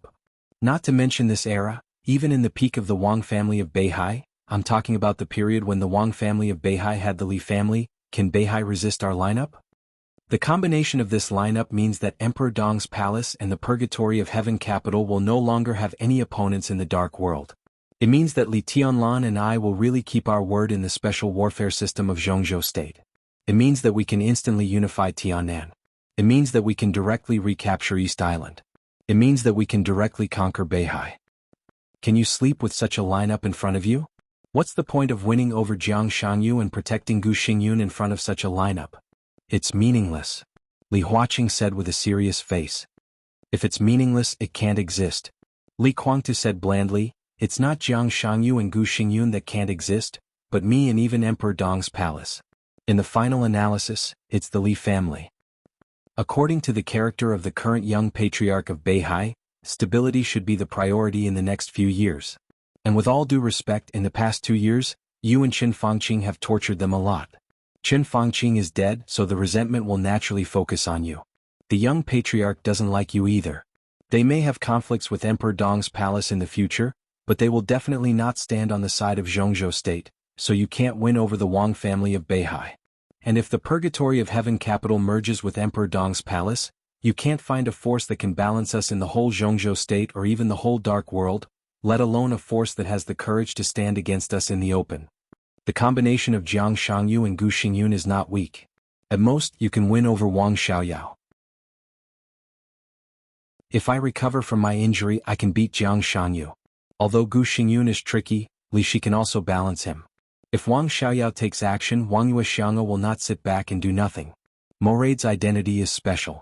Even if you dare to let him join Zhongzhou State openly, other invincible realm experts in Emperor Dong's palace can kill him. In this way, Li Tianlan has no opponent. Even Jiang Shangyu can't bear this kind of pressure. And once such a phenomenon appears, it proves that the Li family after the merger of the Purgatory of Heaven capital and Emperor Dong's palace has been out of control and completely out of the control of Zhongzhou State. President, I know you very well. You won't allow this to happen. Li Guangtu smiled and said, if I really agree, you will stop it. If you can't stop it, then the overall power of Zhongzhou State will probably attack the Li family in all aspects. Emperor Dong's palace will suffer heavy losses, and so will the Purgatory of Heaven capital. But in the end, it's the Li family that will be weakened as a whole, right? After all, that silly boy is too young and not mature enough. He dotes on and trusts Qin Weibai too much, so he should have told Qin Weibai his bottom line long ago. Of course, Qin Weibai didn't disappoint his trust. But after all, she is not a member of the Li family, and she doesn't want to understand the Li family. That siren only has Li Tianlan in her eyes, and she doesn't care about anything else. This mentality will also make her go to extremes on anything related to Li Tianlan. She only wants Li Tianlan to be safe, and she doesn't care about anything else. The conditions put forward by Li Tianlan are very good, and I have the possibility to agree. Once I agree, I will first face the suppression of you in Zhongzhou State. Not to mention anything else, just this alone is a risk in Qin Weibai's eyes, so she doesn't want to see this. And I have tried to kill her man many times, so she naturally can't tolerate me. That's why you and that silly boy came to talk to me today.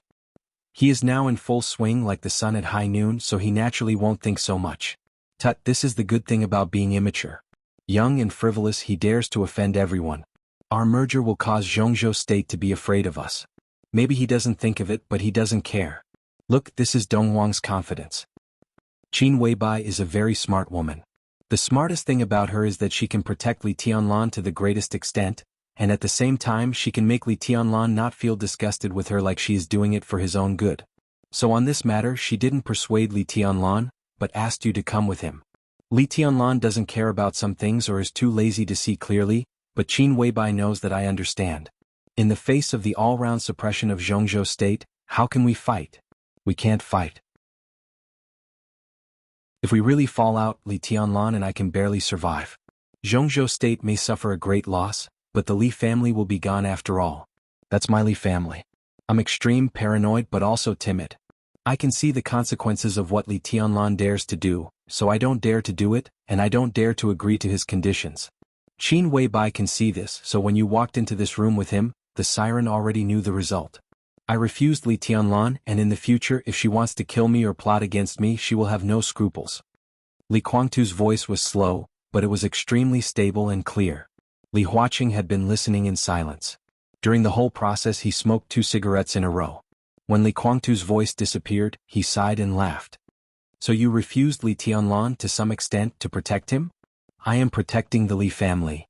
Li Guangtu's voice was cold. In some ways, he and Li Tianlan had always had a tacit understanding. For example, he could use external forces to deal with Li Tianlan, and even join forces with Jiang Shangyu and Gu Xingyun, but he had never touched Emperor Dong's palace. Li Tianlan could be merciless to him, but from beginning to end, at least before today, he had never targeted other people in the purgatory of heaven capital. In their hearts, each other's industries were their future industries, so both sides had a tacit understanding to protect these. Today, although Li Tianlan killed a few people in the purgatory of heaven capital, none of them were from the Li family. They were just high-level officials of the purgatory of heaven capital. He could fight with Li Tianlan to the death, but under the overall situation he could not allow others to plot against the Li family. I suddenly think of the chaos in Snow Country. Li Huaqing smiled and said, if you had known this day would come, would you still have lent your sword to Li Tianlan in Snow Country? Chaos in Snow Country, Trial Day. It was because of the sword that Li Guangtu lent to Li Tianlan that Li Tianlan could control Li Guangtu's sword energy with perfect sword intent to rush out of the desperate situation, and let the trial day come to an end. Yes.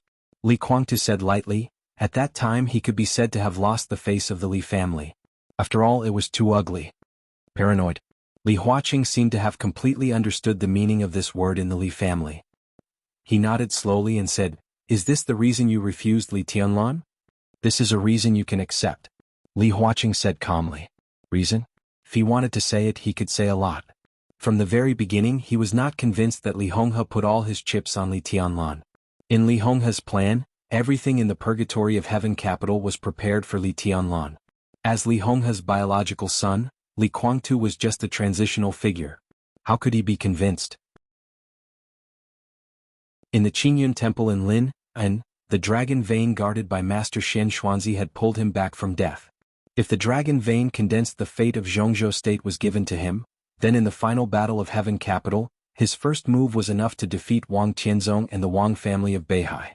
But the dragon vein was finally given to Li Tianlan by the old bald ass. How could he be willing? He was a young boy, an outsider of the Li family. Why did he do that? This was jealousy. Li Guangtu never denied this.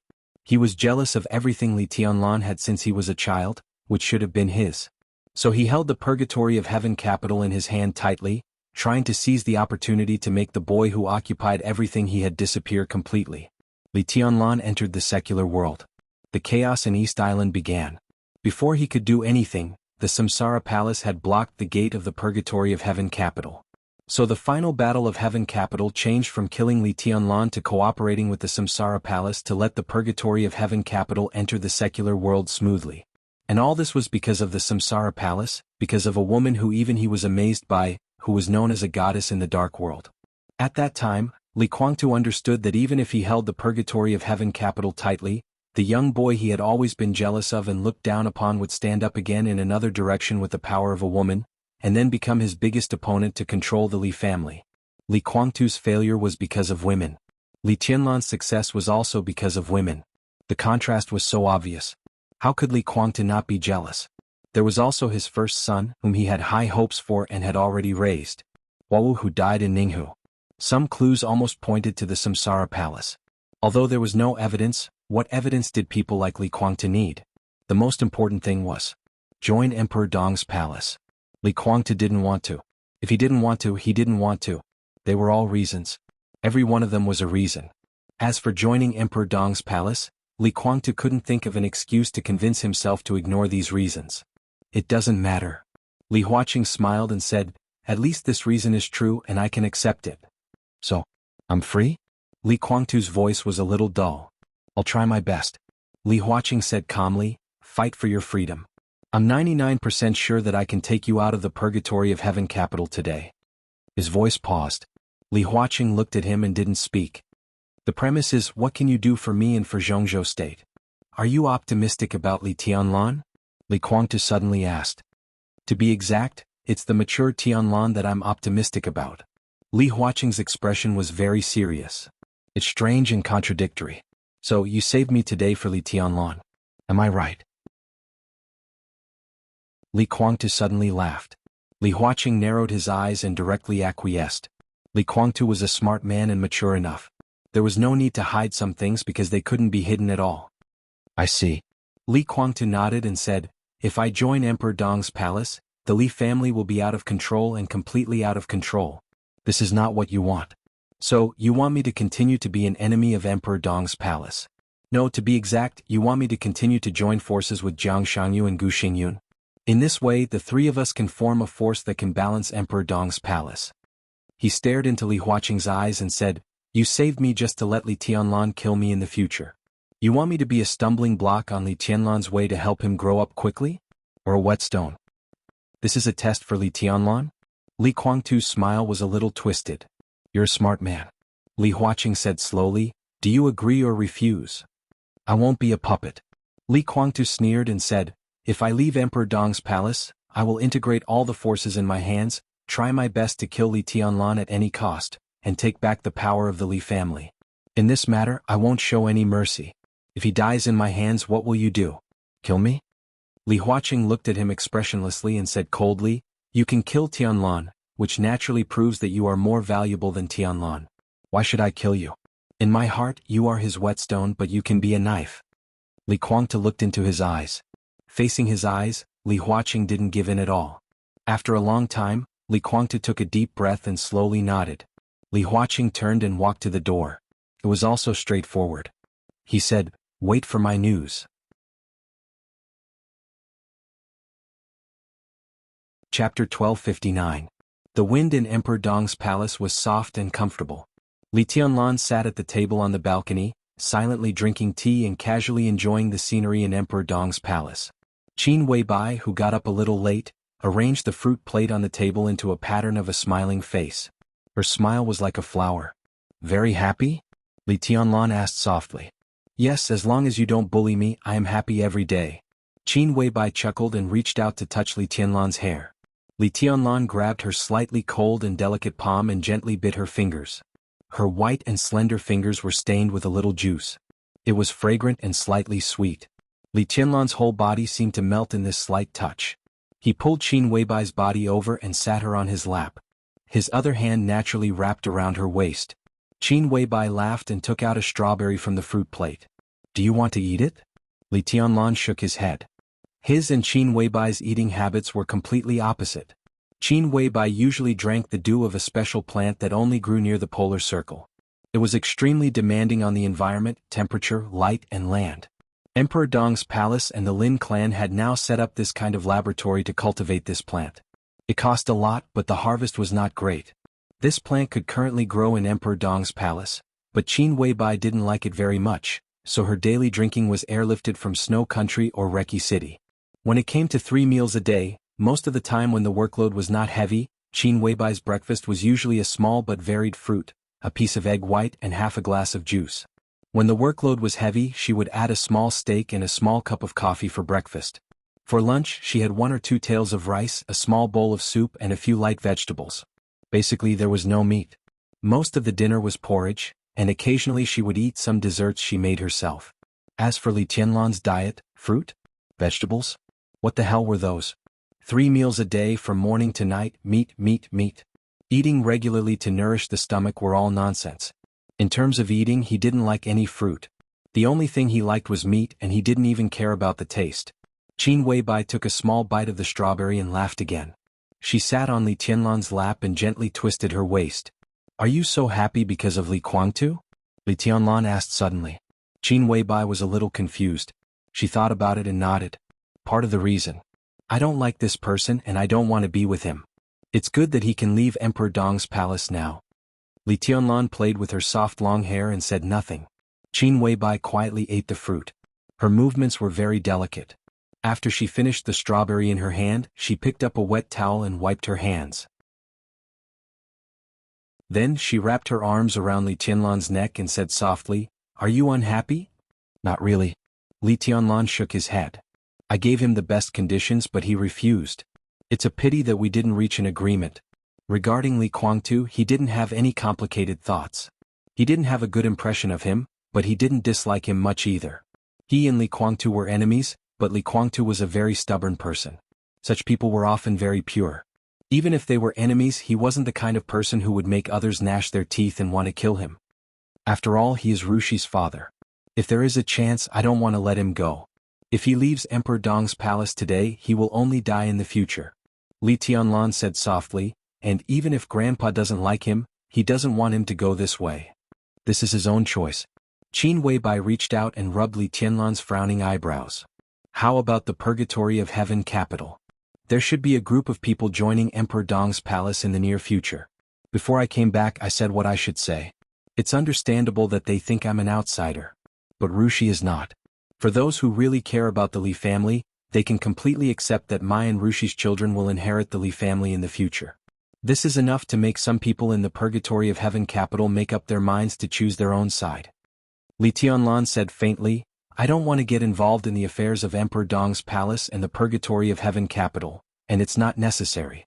When Li Kuangtu goes back, let's see how many people will choose to come to Emperor Dong's palace. If they are willing to come, they are our people. If they are unwilling to come, they are our enemies. I won't give them too much time. It's not appropriate to move inside Zhongzhou State at this time, so I'll unify Tiannan first. I've built a place for the Li family to live. When I drive the Purgatory of Heaven capital out of Tiannan, they can't say that I'm heartless. It's good that you know. I'll support you. Qin Weibai smiled sweetly. Li Tianlan nodded, thought for a moment and suddenly said, Something happened in Yuzhou? Qin Weibai was a little confused. You said that something would happen in Yuzhou in the next few days so that Li Huaqing would make up his mind to come to me. Li Tianlan's fingers rubbed Qin Weibai's slender waist. Li Huaqing has come, but it seems that nothing has happened in Yuzhou. Qin Weibai thought for a moment and smiled. She said, Maybe something has happened but we can't see it? Of course, it's also possible that Li Huaqing suddenly figured it out. Li Tianlan didn't ask any more questions. He reached into his pocket but found nothing. Shaking his head, he patted Qin Weibai's butt. Go get a pack of cigarettes. Qin Weibai said, Oh. She stood up and walked to the living room. Her figure swayed lazily and she looked magnificent. The pleasant bell of the elevator rang for a moment. The elevator door opened. Li Huaqing's figure walked along the corridor to the balcony. Li Tianlan glanced at him and didn't get up. He just nodded and said, Sit down. Li Huaqing calmly sat down on the sofa opposite Li Tianlan. How's the talk? Li Tianlan asked. He gave Li Kuangtu a choice. Li Kuangtu didn't accept it, so he naturally wouldn't cover the room with sword energy. Now he just needed to know the result, and it didn't matter the process of their negotiation. It was a pleasant talk. Li Huaqing laughed. Li Tianlan narrowed his eyes slightly. When he was about to say something, Qin Weibai, who had taken the cigarette, trotted over. Seeing Li Huaqing, she was slightly stunned and then smiled and said hello. Make a pot of tea. Li Tianlan opened the cigarette, took out one and said softly. Qin Weibai said, She smiled and said, Pu'er? Or green tea? Green tea a little stronger. Li Tianlan lit the cigarette. Li Huaqing was stunned for a moment, and then realized that the person sitting opposite him was Li Tianlan's real body. How long had it been? Had he returned from the Purgatory of Heaven capital? He opened his mouth and wanted to say something, but in the end he didn't say anything. Qin Weibai said, and went out again. Li Huaqing looked at Qin Weibai's back and shook his head subconsciously. Lovely, gentle, and obedient. But he had never seen Qin Weibai like this. With a smile, Li Huaqing's voice was a little emotional. Sometimes even I envy your luck. Li Tianlan took a drag on the cigarette and didn't respond to his teasing. He said straightforwardly, Let's talk. Li Huaqing's pupils contracted slightly and he was silent. Li Tianlan was not in a hurry. He smoked and waited quietly. I'm taking Li Kuangtu away today. Li Huaqing was silent for nearly a minute before he slowly said. His voice was indifferent, but he was full of confidence.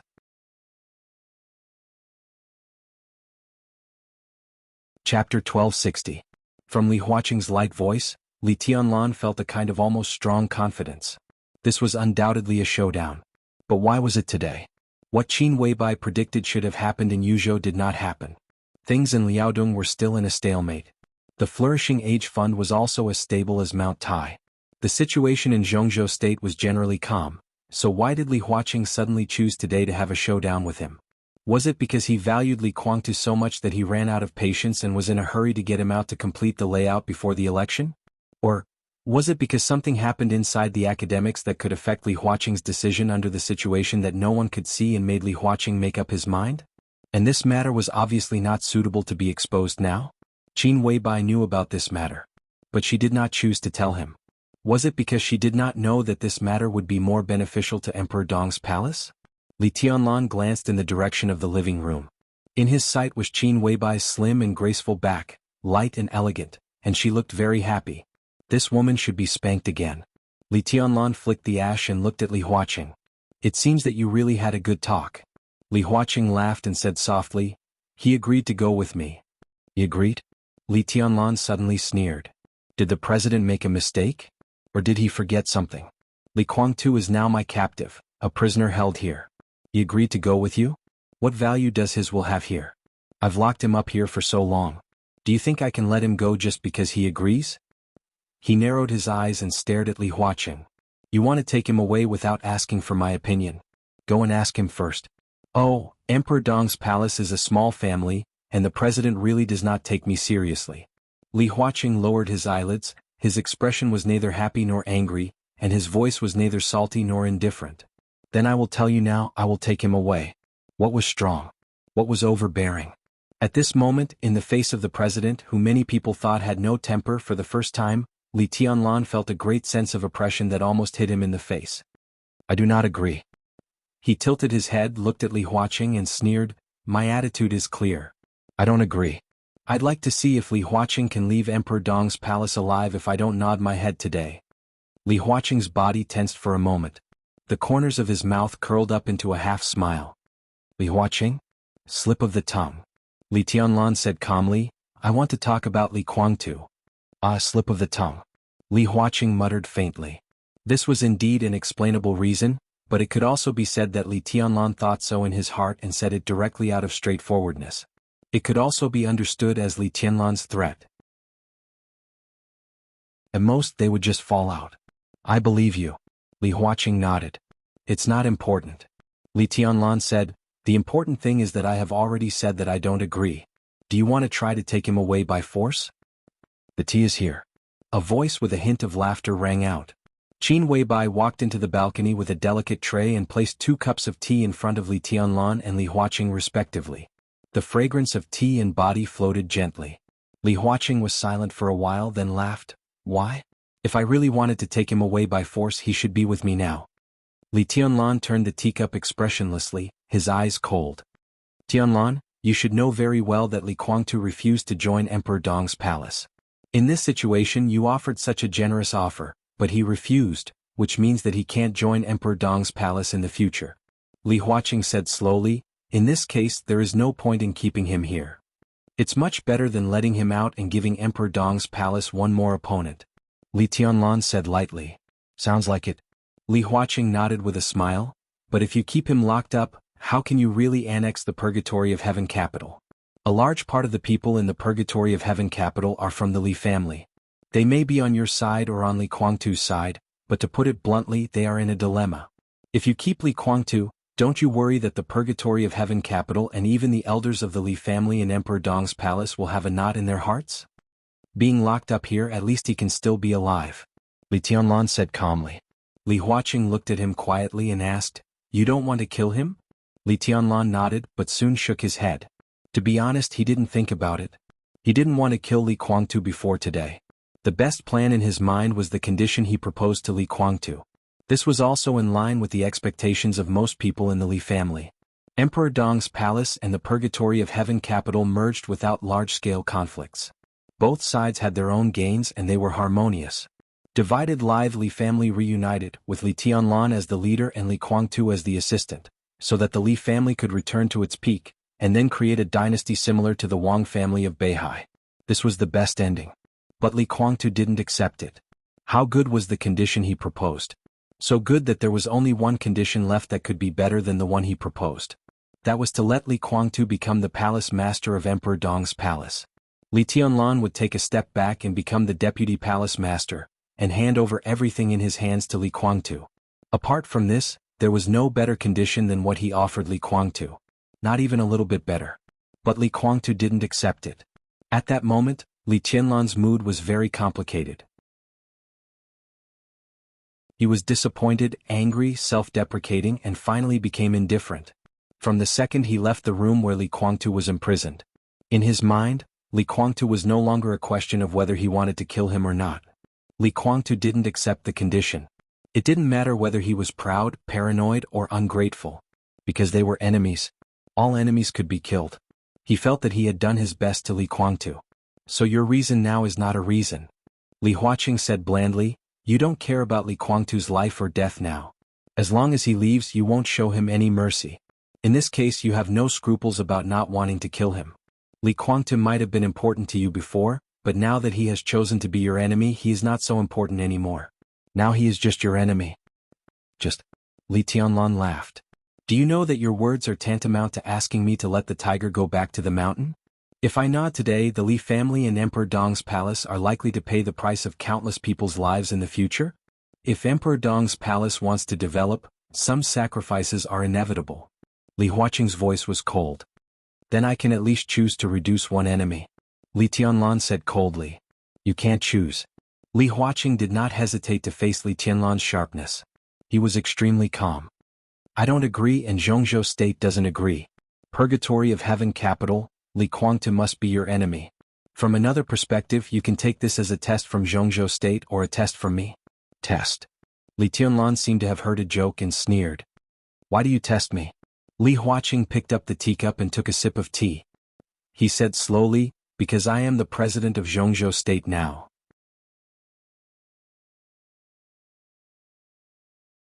Chapter 1261. Calm, plain and condescending. Li Huaqing calmly looked into Li Tianlan's eyes. There was an unprecedented depth in his twinkling eyes. Just because I'm the president of Zhongzhou State. What does the position of president mean? All the major corporations advanced and retreated, playing for balance.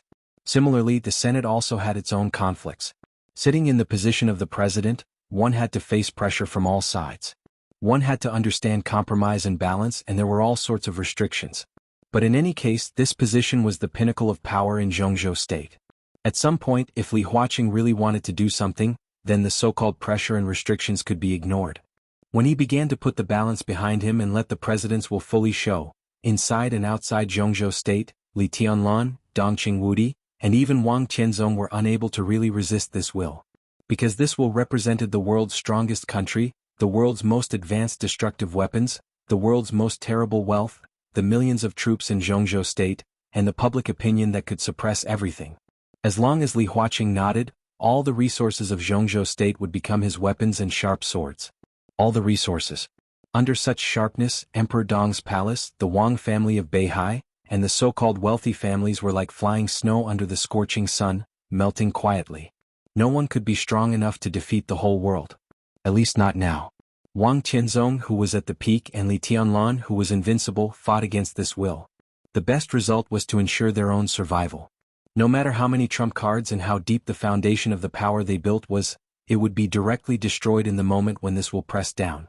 Li Tianlan asked Li Huaqing why to test him. Because of this. The atmosphere on the balcony suddenly became extremely depressing. The gentle and refreshing wind stopped without a sound. The world was gloomy. Li Huaqing put down the teacup, took a special silver steak, picked up a piece of cantaloupe from the fruit plate, and put it into his mouth. He said with a smile, Tianlan, can this identity test you? Li Tianlan narrowed his eyes and stared at Li Huaqing. His body was completely tense. Li Huaqing looked at him quietly, and could clearly see the endless lightning and thunder in his eyes. He suddenly smiled and turned to look at Qin Weibai, who had been silent. He smiled and said, Boss Qin, do you think I'm qualified to test Emperor Dong's palace in Tianlan? After serving tea, Qin Weibai had been sitting quietly beside Li Tianlan. She did not say a word, looking well-behaved and gentle. It seemed that she did not exist at all. But both Li Tianlan and Li Huaqing knew that when the topic reached an impasse, Qin Weibai was definitely the best buffer. Hearing Li Huaqing's question, Qin Weibai smiled and said softly, the president is naturally qualified. This should be our honor. Everyone in Huaqing knows that those who can pass the president's test are all outstanding. The current MP of Zhongzhou State, Minister Qing Shilai of the Ministry of Personnel, once said in private that he could have today's achievements because he passed several tests you gave him when he was young. Qin Weibai's voice was calm and unhurried. Her voice was very pleasant to the ears. No matter what the situation was, it was calm and elegant, clear and sweet. But when the content of her words fell into Li Huaqing's ears, the smile on his face suddenly froze. It was like a knife, quietly pressed against his heart when he straightened his chest and was about to fight with Li Tianlan to see who was better and who was better, and planned to use all his means to see who was better. Cheng Shilai, a Zhongzhou state counselor of the Ministry of Personnel. This senior counselor, who was very low-key and never showed his talent, had an absolutely pivotal position in the academics. The whole academy had poured unimaginable efforts into Cheng Shilai. Cheng Shilai lived up to the academy's cultivation. He had reached his current position step by step and was recognized by almost all the groups. This was definitely not something that anyone could do. Especially Cheng Shilai's current position. Cheng Shilai controlled the Ministry of Personnel. In some ways he controlled the personnel power of Zhongzhou State. Cheng Shilai had absolute real power and the absolute heavyweight department. He could be recognized by all the groups in such a sensitive position. This alone was enough to show Cheng Shilai's ability. Li Huaqing had always regarded Cheng Shilai as his successor and had been grooming him. Cheng Shilai had been his secretary, the mayor of Liaodong, the deputy governor, and the mayor of the provincial government. He had entered the top government office in Yuzhou, charged electricity in the Youth Academy of Zhongzhou State, and served as the deputy speaker and the minister of the Ministry of Personnel in Liaodong. Then he was transferred to the Ministry of Personnel as a deputy. In the year when Li Huaqing reached the peak, Cheng Shilai was the first deputy in the Ministry of Personnel. 5 years ago he successfully entered the parliament and controlled the Ministry of Personnel. Li Huaqing's trust in him had never been shaken from beginning to end. Without the rise of the Li family, without the turmoil of the overall situation, Li Huaqing was unlikely to be re-elected in this election. Cheng Shilai was the new giant that Li Huaqing and the academy planned to replace after he retired. Now that Li Huaqing could be re-elected, the academy was surprised and had more expectations for Cheng Shilai. He was qualified to be a director this year. But Li Huaqing was still there. Cheng Shilai might as well accumulate for a few years instead of fighting with others for a position that was neither rising nor falling. If Li Huaqing did not retire, he would have the final say in who controlled the Ministry of Personnel. In this way Cheng Shilai would not be moved. He would stay in the position of the Ministry of Personnel for another 5 years, which was enough for him to use the resources in his hands to really strengthen the academy and let his students spread all over Zhongzhou State. Li Huaqing could now use these 5 years to pave the way for him. Cheng Shilai in 5 years was naturally not the same as he was now. At that time he would have enough capital to strive for the top. 5 years later, Li Huaqing retired and Cheng Shilai replaced him. His goal was at least the Prime Minister of Zhongzhou State, and even a strong contender for the president. With Li Tianlan's negotiation this time was largely because of Cheng Shilai, because of Cheng Shilai's present, and also because of Cheng Shilai's future. Just as he had told Qin Weibai. He hoped that Li Tianlan could mature, be absolutely invincible in force and be immovable in mind. He needed a real, fully mature peerless heavenly son. Such a Li Tianlan was really worthy of him handing over Zhongzhou State to him. Li Huaqing bet that Li Tianlan could fully mature. More than 20 years later, Li Huaqing and the academics would fully support Li Tianlan to become the president of Zhongzhou State. This was a condition that Li Tianlan could not refuse. Once Li Tianlan agreed, the first thing to do was to ensure the influence and scale of the academics before he became the president. Only the support of the academics, which still maintained a strong influence after more than 20 years, was really valuable to him. Therefore, as long as Li Tianlan agreed to cooperate with Li Huaqing, the academics would immediately become Li Tianlan's firmest ally and supporter. Similarly, Li Tianlan would also become the firmest ally and supporter of the academics. The new group was now full of vitality. If it cooperated with the academics, at least in the next 20 years, the academics would not encounter any major crisis. During this period, it was enough for them to adjust the shortcomings of their own structure, make up for many defects and increase their own foundation. Such cooperation was a real win-win situation. The academics won for a stable foundation for long-term development. The new group won for an infinitely bright future.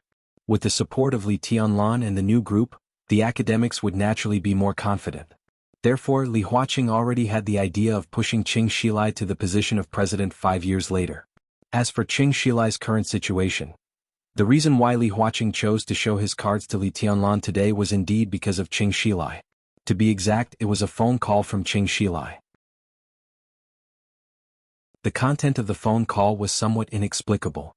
Li Huaqing did not know what it meant at first, but now listening to Qin Weibai's soft voice, he understood everything in an instant. "Are you scheming about Shilai's matter?" Li Huaqing asked slowly. "What matter?" Qin Weibai blinked her eyes and said innocently, "I don't quite understand." Li Huaqing subconsciously clenched his fists, took a deep breath and did not speak. He was a little angry in his heart. But this anger was suppressed by him before it burst out. At this time, extra emotions were meaningless at all. He came to negotiate with Li Tianlan today because of Qing Shilai. Qing Shilai talked to him on the phone last night, and what they talked about was just some of his own private affairs. Qing Shilai's wife had died more than 10 years ago, leaving behind a daughter who was now the vice president of a multinational group in Zhongzhou region.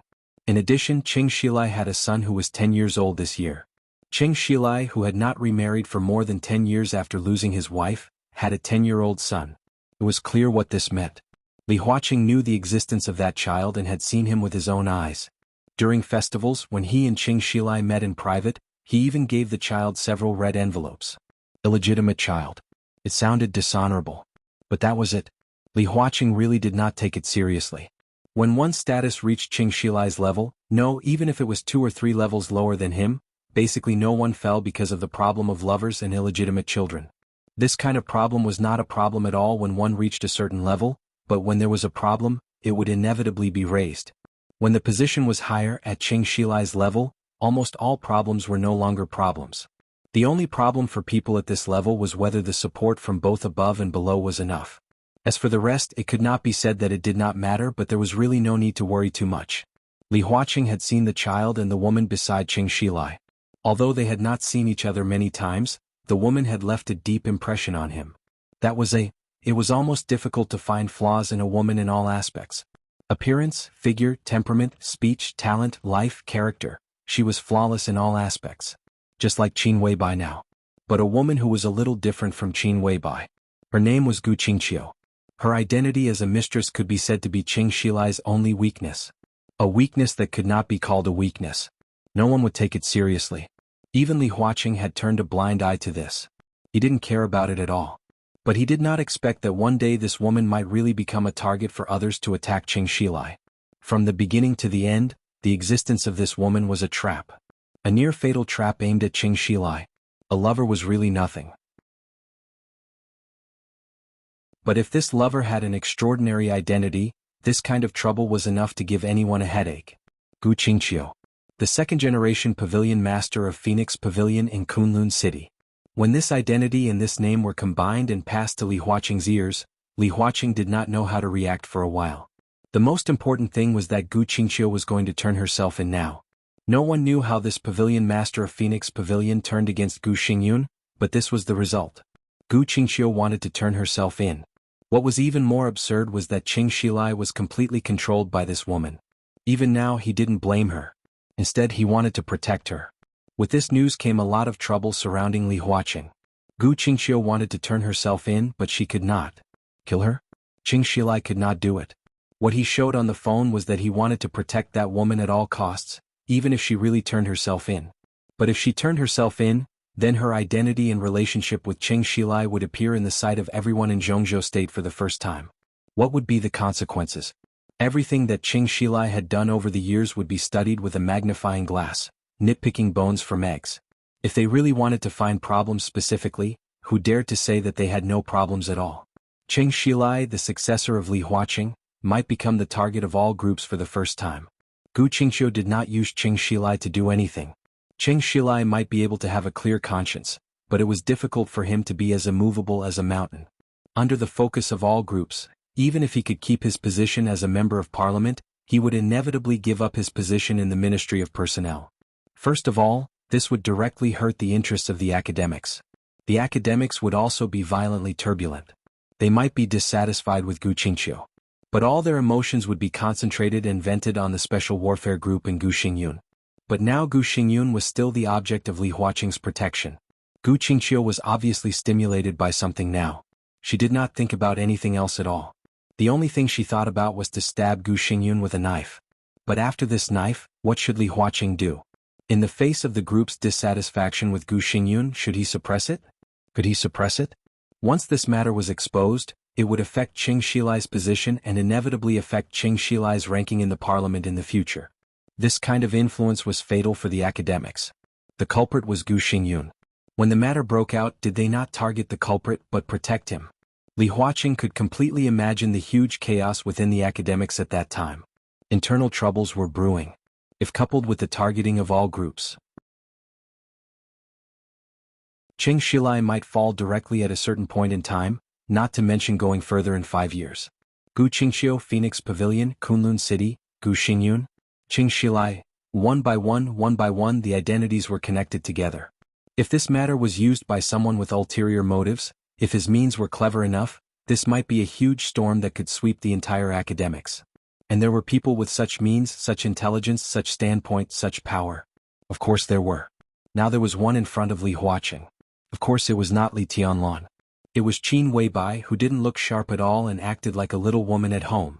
The reason why Li Huaqing was in a hurry to negotiate with Li Tianlan was that he wanted to immediately return to Yuzhou after solving the matter between Emperor Dong's palace and Li Guangtu.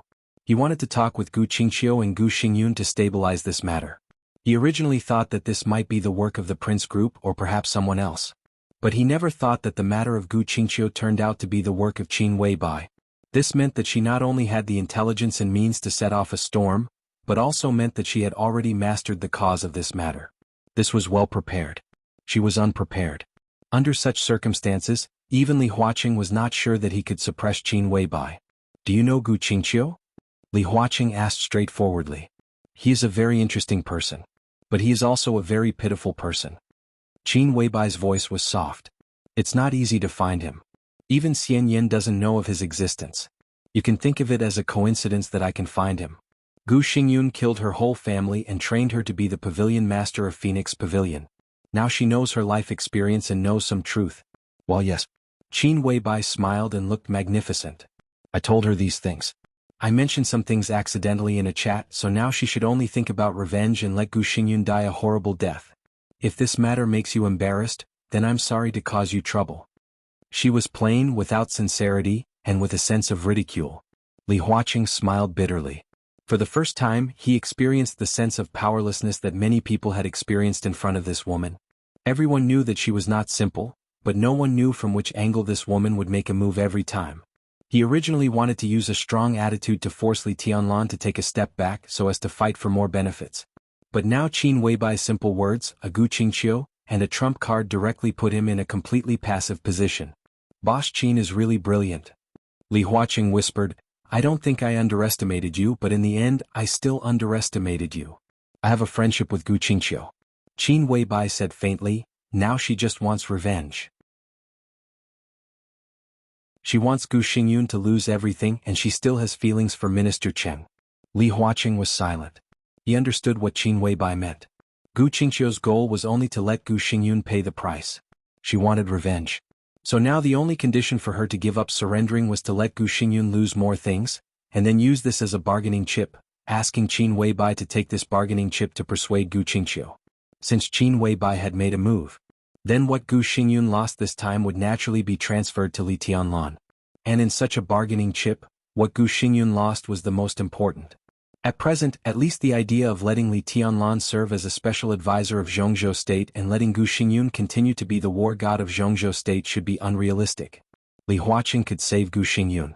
But the position of the war god of defense, they had fallen.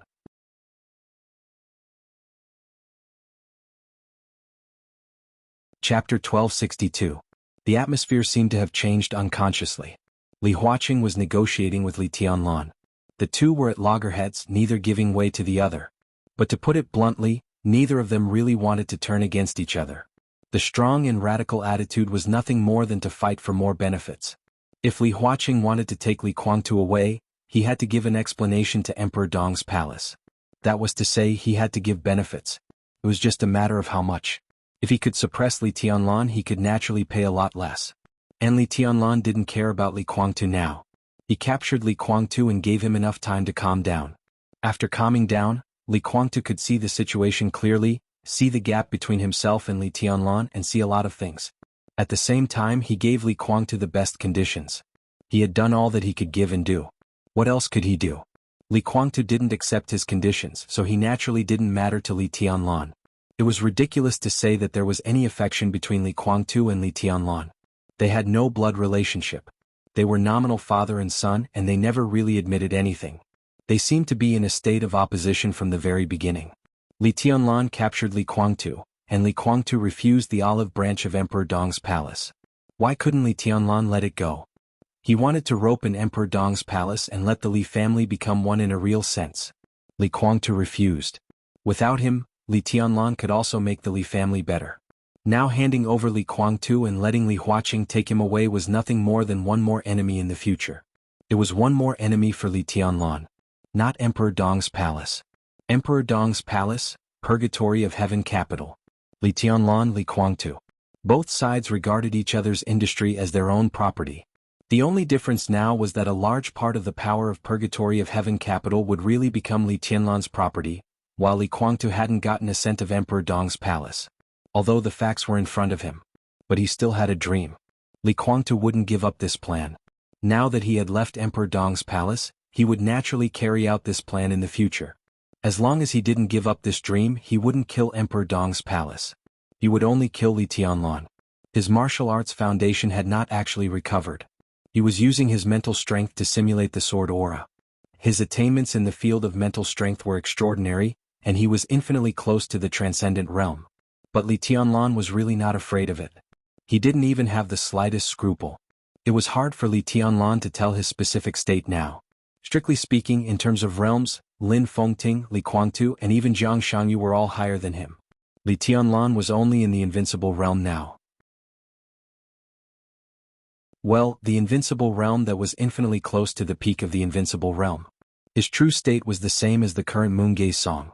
However, things like realms were completely meaningless to him. Before breaking through to the invincible realm, Li Tianlan already felt that there was something wrong with the so-called four realms of martial arts in the invincible realm. There was a certain logic to the existence of realms, but it was not comprehensive. If martial arts were to be interpreted in an all-round way, then it would definitely not be a realm. Martial arts could be summarized into realms. But it was difficult to fully explain martial arts with realms. Therefore, Li Tianlan didn't care about the so-called realms at all. A description that was difficult to justify itself in the current situation was no longer important to him. He was now trying to subdivide his martial arts into detailed things that could fully explain his own combat power. For example, strength, speed, explosive power, defense, willpower, body balance, and physical endurance. For example, sword energy, sword intent, and sword momentum. The so-called martial arts were the most basic and original things. Only these things were the real theory of martial arts. However, this theory was not mature in Li Tianlan's mind. He always felt that there was something missing in the theory he was currently constructing, which might be the key to his breakthrough again. But he still couldn't figure out what he was missing. It was proficiency, mastery, control, understanding, and application. These seemed to be right, but they were always not all right. There was no answer, which meant that he had no hope of breaking through. However, as he kept thinking and denying, his combat power was rising and soaring almost every minute and second. Li Tianlan actually knew very well what it meant for him to be invincible in the world now. It meant that in this era, his actual combat power was really invincible in the world. Li Guangtu, Gu Xingyun, and Jiang Shangyu were no match for him together. Even with Wang Xingxiao and Wang Xiaoyao, it was difficult for them to be his match. But it was only in this era. Now he was still no match for Wang Tianzong at his peak.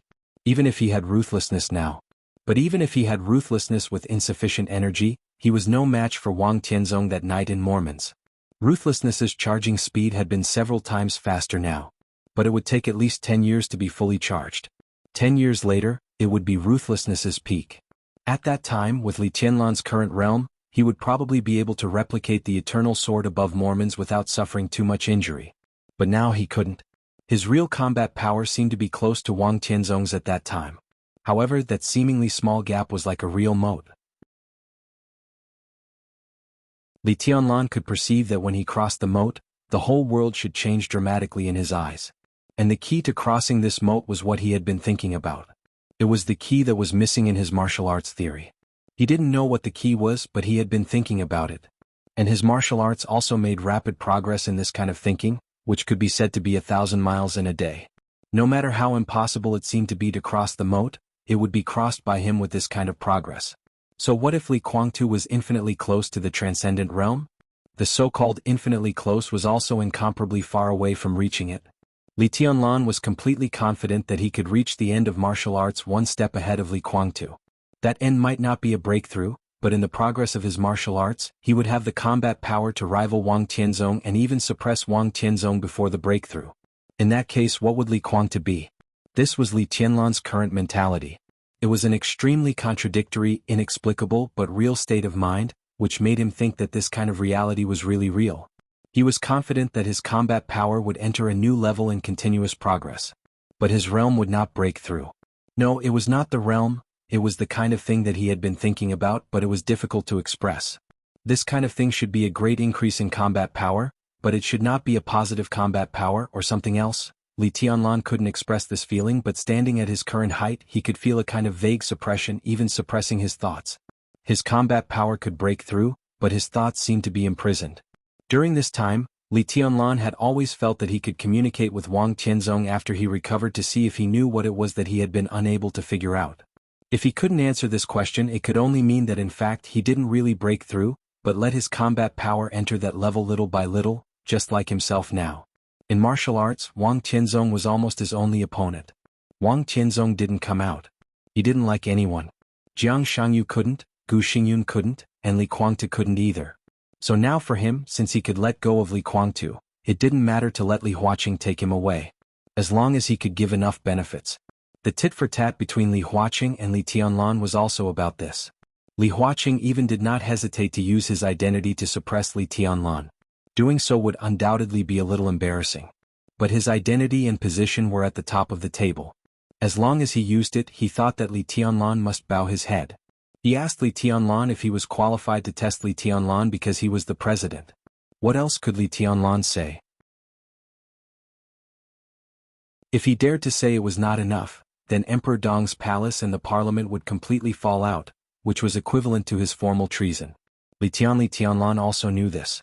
So he couldn't say it was not enough. If he couldn't say it, he could only bow his head. Li Huaqing was originally waiting for Li Tianlan to bow his head.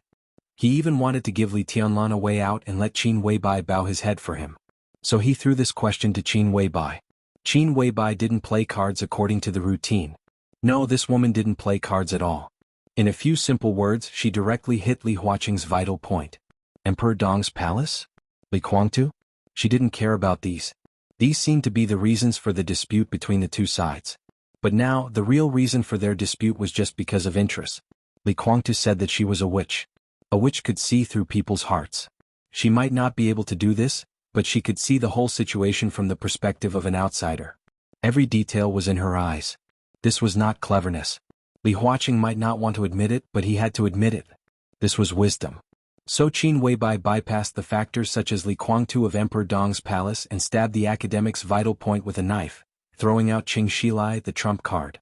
This was her layout, and it also played the best role when it was most needed. For Li Huaqing, for the academics. Qing Shilai couldn't give up. He couldn't make the slightest mistake in his future path.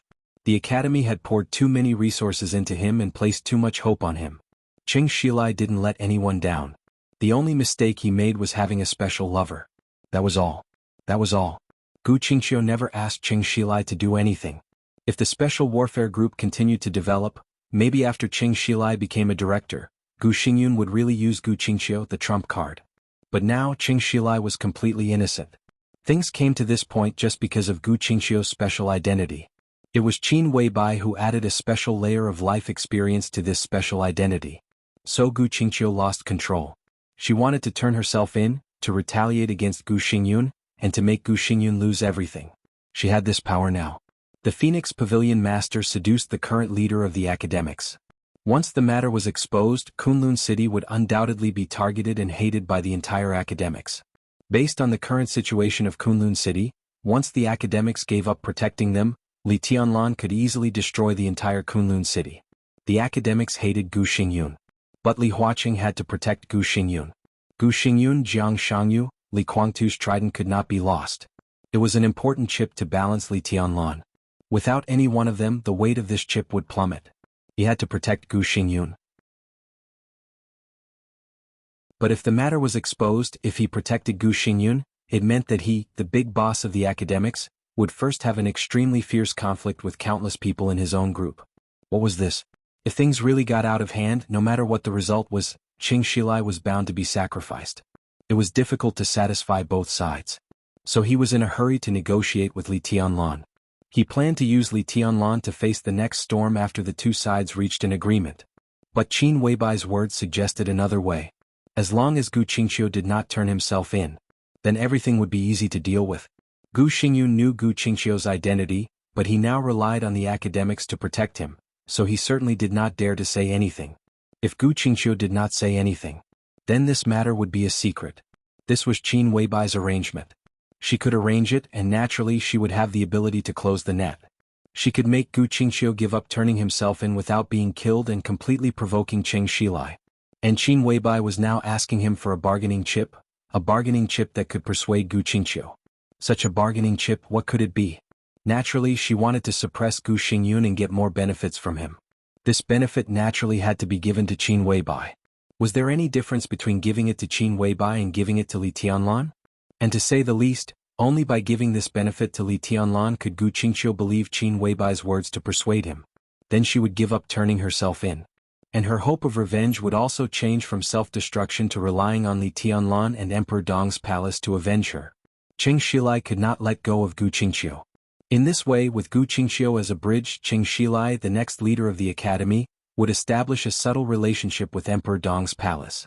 If the academy and the new group joined hands, this relationship would undoubtedly be more in line with Li Huaqing's interests.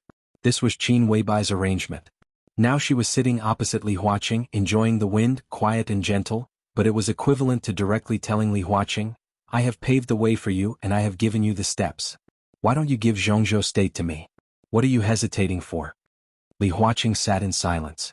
After controlling Zhongzhou State for so many years, it was the first time that he felt embarrassed. This was equivalent to being forced by Qin Weibai to cooperate with Li Tianlan. Li Tianlan took out another cigarette and lit it. Naturally, he could also feel the change in Li Huaqing. Seeing that the president seemed to be forced into a corner by his wife, he took a drag of the cigarette. He reached out and grabbed a strand of Qin Weibai's long hair and played with it, with a satisfied smile in his eyes. Qin Weibai wrinkled her nose and rolled her eyes at him. Li Huaqing watched this scene quietly and suddenly felt extremely envious. No, it was jealousy. It was really difficult for him to evaluate this woman. An extraordinary woman who was rarely seen in Zhongzhou State for hundreds of years? A demoness who could bring disaster to the country and people? A goddess who could topple countries and cities? They were both and they weren't. Her graceful bearing, her outstanding beauty, in the eyes of Li Huaqing, who was already over 70 years of age, could already be regarded as ordinary. However, she did not dare to underestimate her because of her intelligence and keen mind. If it were in ancient times, or if there was no Li Tianlan, it was hard to imagine what this woman would become. She was not a goddess who was high and mighty for ordinary people to worship and revere. She was the kind of goddess who could make most men bow their heads and crawl in awe just by standing here. Empress. But now, because of the appearance of Li Tianlan, she became a little woman who knew how to restrain all her sharpness. Empress? She didn't care. She chose to push her man onto the throne. She chose to use all her deep and secretive scheming methods in the dark, all for the man beside her. There was a saying. Men conquered the world and women conquered the world by conquering men. But what was going on now? A woman conquered the world and then gave it to her man?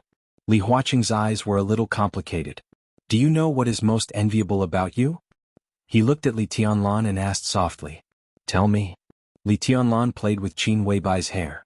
Seeing that she seemed to be a little disobedient, he pulled her hair gently, not willing to use too much force.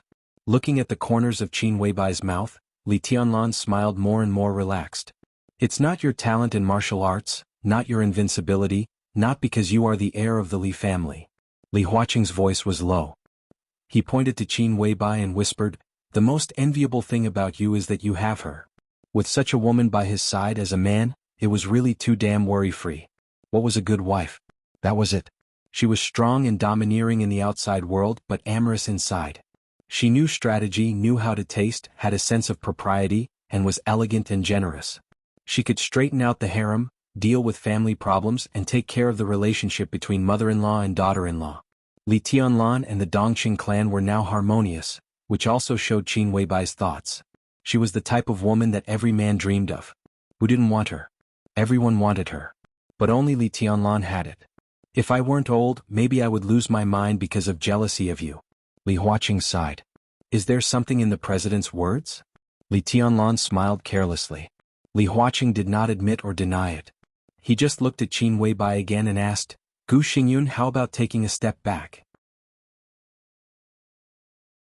Qin Weibai's smile was subtle and elegant. She looked at Li Tianlan and did not speak. Envious, jealous, Li Huaqing's mouth twitched and looked at Li Tianlan. Qin Weibai could make arrangements. But it was this boy who made the final decision. Li Huaqing took a deep breath and adjusted his emotions. Originally, Qing Shilai's matter would cause a lot of trouble. But if Qin Weibai took action, it could be solved. He originally wanted to negotiate with Li Tianlan. Now it was just two things combined into one. As long as the two sides could reach an agreement today, they could save a lot of trouble in the future. Gu Xingyun is not worthy of the position. Li Tianlan picked up the teacup and took a sip, frowning slightly. I'll see if the water is boiled. Qin Weibai said softly, got up and left the balcony. Li Tianlan continued, and his strength is a little weak. If you can do it, why don't you? Li Huaqing asked calmly. This was not a fit of pique. Since he decided to compromise and let Gu Xingyun take a step back, it was true that he thought Li Tianlan could do it. Then Li Tianlan would do it. Li Tianlan laughed. Do you trust me? As I said, I want to test you, but I don't intend to put you to death.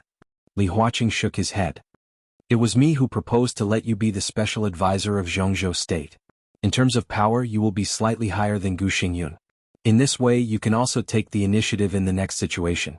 Not enough. Li Tianlan shook his head. Li Huaqing had expected it and nodded. Gu Xingyun can go. The parliament appointed you as the special advisor of Zhongzhou State and the war god of Zhongzhou State. Is that enough? I want to enter the parliament. Li Tianlan put down the teacup, looked at Li Huaqing and said softly. Enter the parliament. This was naturally different from the previous Gu Xingyun. Gu Xingyun's treatment was actually very high. He was at the same level as a director. It sounded a little higher than a member of parliament, and he could also attend the council meeting. But in many things he only had the right to speak but not the right to vote. To be exact, he was equivalent to a substitute director who did not enter the parliament and did not serve as a member of parliament. This identity sometimes played a big role, but sometimes it was extremely embarrassing, and its role was even far less than that of a member of parliament. What Li Tianlan needed was not the so-called same level as a director.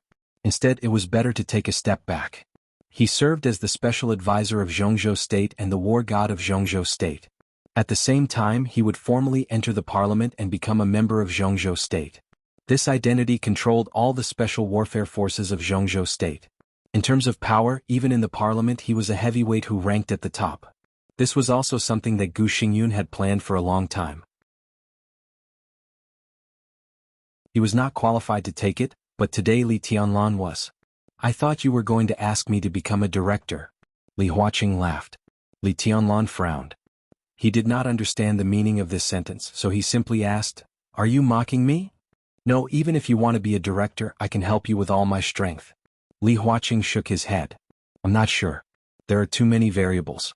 Li Tianlan shook his head. And if I become a director, there will inevitably be one more director. So unstable. I just need to enter the parliament. Li Tianlan himself was too young. 23 years old. If he became a director of Zhongzhou State, it was not difficult to imagine how big the storm of public opinion would be in the whole Zhongzhou State. After all, a formal director was not like Gu Xingyun who hid in the dark before. It was to be officially announced by the parliament, exposed by the media, and roughly introduced his job. There were only a few directors. Now Li Tianlan went up, which could be said to be the real teeth of the storm. As for the members of parliament, plus the major directors, there were more than 20. Li Tianlan might still be a little too young among a group of old men, and he would also be exposed by the media and known by the whole country. But compared with becoming a director, Li Tianlan would undoubtedly receive less attention. The most important thing was that the resistance to entering the parliament would also be much smaller. It was enough for the new group to have Wu Jingmin enter the director's seat in this election. Li Tianlan entered the parliament, plus by Qing Qian, the substitute Zhou Yuanshan, and Ji Ankang of Jiangxia, who was not very sure now. Such a lineup was enough. Is it stable to be a member of parliament instead of a director? Li Huaqing smiled. Li Tianlan also smiled. After all, stability was relative. In the case that the members of parliament in Zhongzhou state were generally in their 50s or 60s, a 23-year-old member of parliament suddenly intervened. No matter how low-key he was, it would be a real storm for the outside world. At that time, the people of the whole Zhongzhou state would know that he was the current guardian of Zhongzhou state and the first expert of Zhongzhou state. A series of structures that had been hidden in the dark, such as the special warfare system and the war god, would officially come out from the dark. This was enough to shock the whole Zhongzhou state. But Li Huaqing roughly understood Li Tianlan's meaning. It was indeed stable. Being a director and being a member of parliament were the same for the people of Zhongzhou state. They were both storms. But for the parliament, it was the opposite. There were only so many directors' positions, and everyone was fighting for them with all their might. Now there was no vacant position for Li Tianlan. There were relatively more seats for members of parliament, and Li Tianlan was fighting for the identity of a member of parliament. He already had a position that matched this identity. It was nothing more than giving Li Tianlan a position in the parliament, which was not difficult. As long as the parliament could accept him and be stable, Li Tianlan would not care about the outside world's public opinion. You want to be in this position because you want to be a shield for Yuanshan, right? Li Huaqing said with a smile. Yes, but mainly for the overall interest. Li Tianlan said lightly. Zhou Yuanshan would also enter the parliament in this election, but because of his age and qualifications, it was impossible for him to be a member directly. He should be a substitute member. He was less than 40 years old this year. If there was no Li Tianlan, it would be Zhou Yuanshan who was put in the spotlight and stared at by everyone. And he was the candidate for the president of the new group 15 years later. Putting him in the spotlight was not good for the overall situation of the new group. Li Tianlan entered the parliament. A 23-year-old official member was definitely more eye-catching than a less than 40-year-old substitute member. This was also a way to protect Zhou Yuanshan. But it was also a helpless move. Because the new group really didn't have many people who could go to the top. If there were many people like this, it would be best for Zhou Yuanshan not to enter the parliament this year. He had enough momentum. Pursuing power maximization in the short term would only make others uneasy. In this case, it's better to go further. Li Huaqing said slowly, it's not impossible to be a director directly. At least I have more than 70% confidence. This is not a bad thing for you, is it? Li Tianlan frowned and said nothing. Li Huaqing's meaning was a little strange. Of course, he could see the change in Li Huaqing's attitude. Originally, not to mention becoming a member or a director. He even didn't want to give Gu Xingyun the position of national war god. Now it was good that he finally relented, but he actually supported him to become a director of Zhongzhou state in one step? Just as Li Huaqing said. This was really not a bad thing. But it was also not a good thing. Advantages and disadvantages were mixed.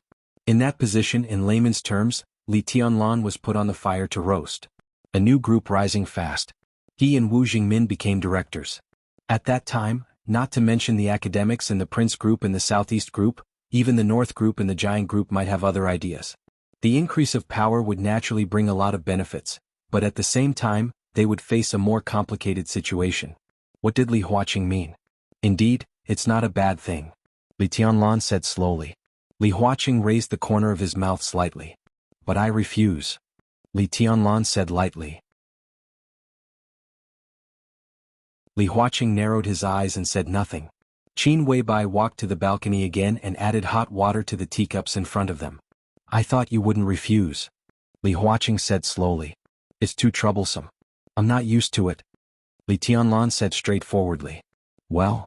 Li Huaqing shook his head. You can enter the parliament, but the positions such as special advisor and national war god are still too vague for the outside world. If you want to go to the front, the parliament will inevitably announce your position. Although it won't be too detailed, it can't be too general. The parliament can't completely transparent the structure of the secret service. So, Li Huaqing smiled. If you don't want to be a director, then you can take a position in the army headquarters.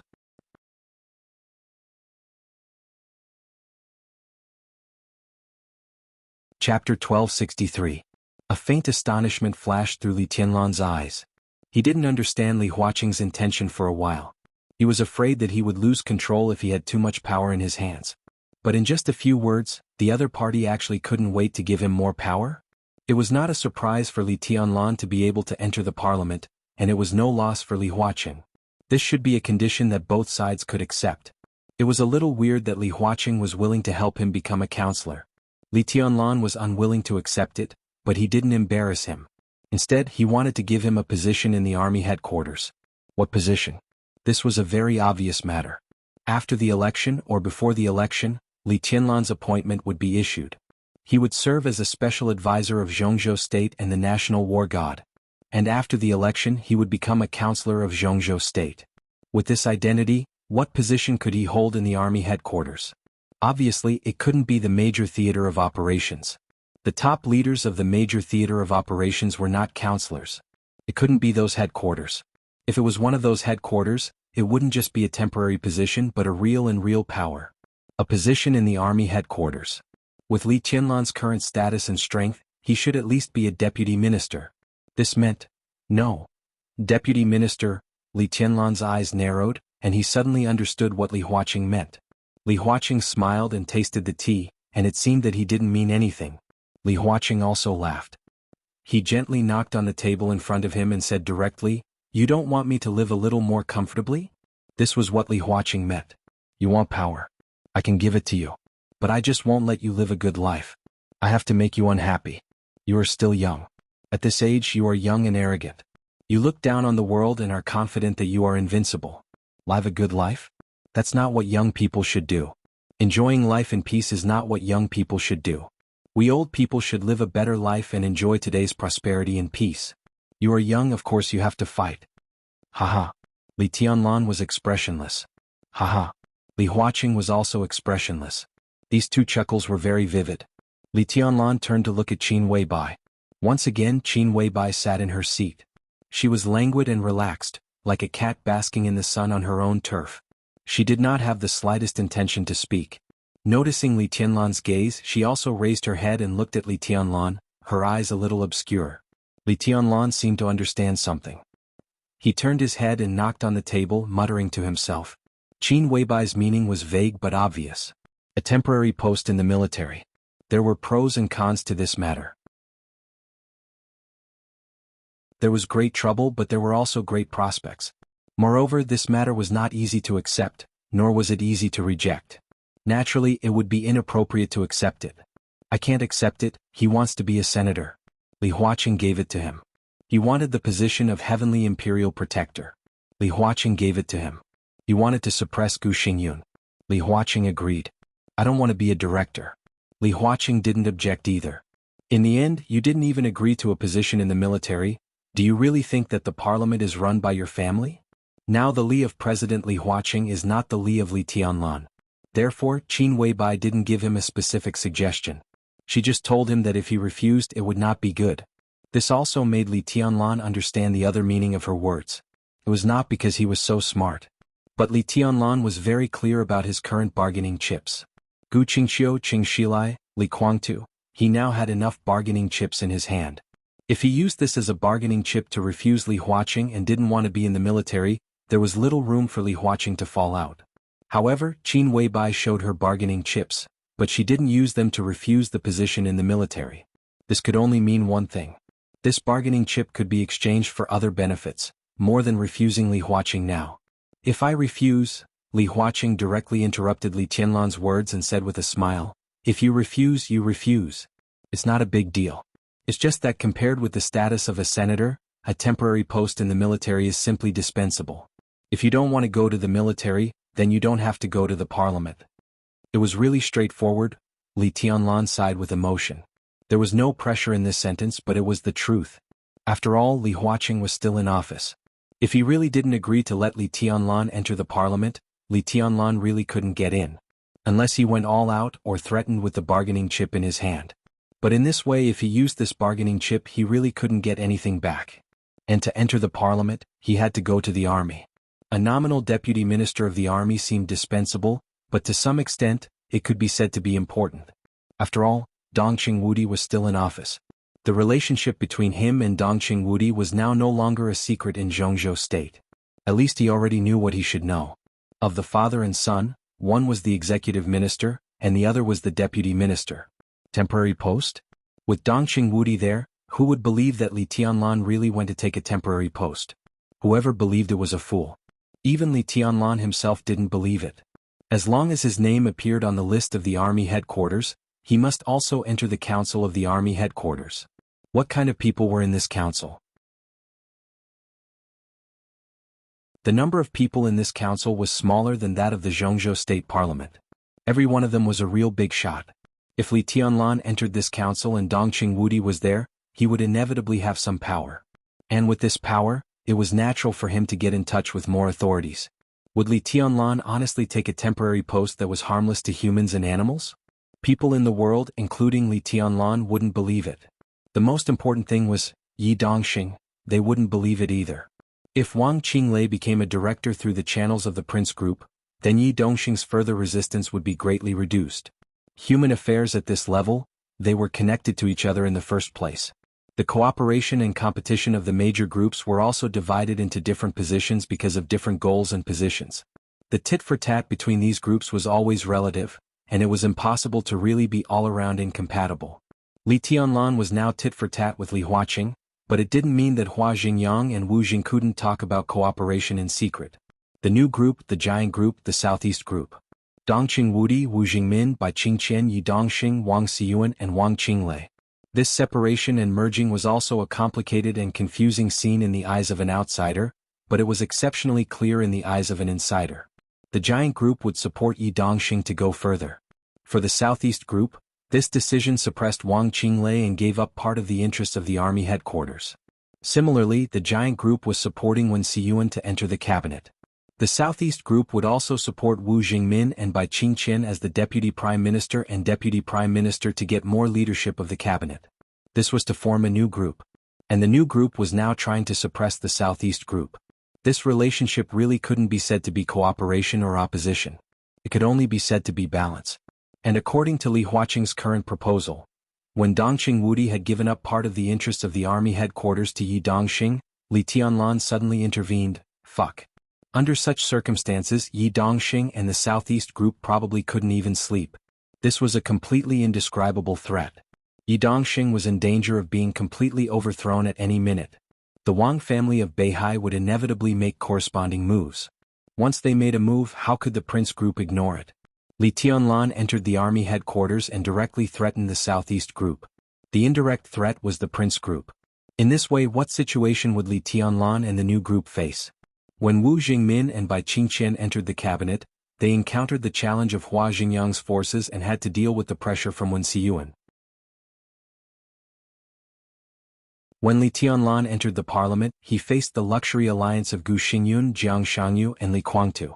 Under the situation of mutual checks and balances, Li Tianlan had to straighten out the special warfare system of Zhongzhou state. At the same time, he had to face the counterattack of Yi Dongxing, the god of army, together with Dongqing Wudi in the army headquarters, as well as the suppression from the Southeast Group and the Prince Group. How chaotic would such a situation be? It might not necessarily be chaotic. But the situation Li Tianlan faced would definitely be extremely complicated. It was like one shackle after another, tightly shrinking on Li Tianlan, making him uncomfortable every time he moved, and even unable to move at all. This is deliberately embarrassing me? Li Tianlan asked with a smile. Embarrassing? Li Huaqing's expression seemed a little strange and his voice was also a little strange. If you think this is embarrassing, then it is embarrassing. Tianlan, I just want to tell you that no one in the world is easy. It's not easy to have nothing, and it's even more difficult for people who have a country and control huge resources. Li Tianlan's eyes flickered. Before me, the academy could only be regarded as a relatively strong local group, and its influence in the center was extremely weak. I rose in Liaodong, walked step by step into Zhongzhou state, entered the parliament and entered the council. What am I facing? There are endless competitors in the outside world, different visions within the group, the future development of Zhongzhou state, the internal balance of Zhongzhou state, and the turbulent international situation. This is the 10th year in my position. Li Huaqing smiled somewhat self-deprecatingly.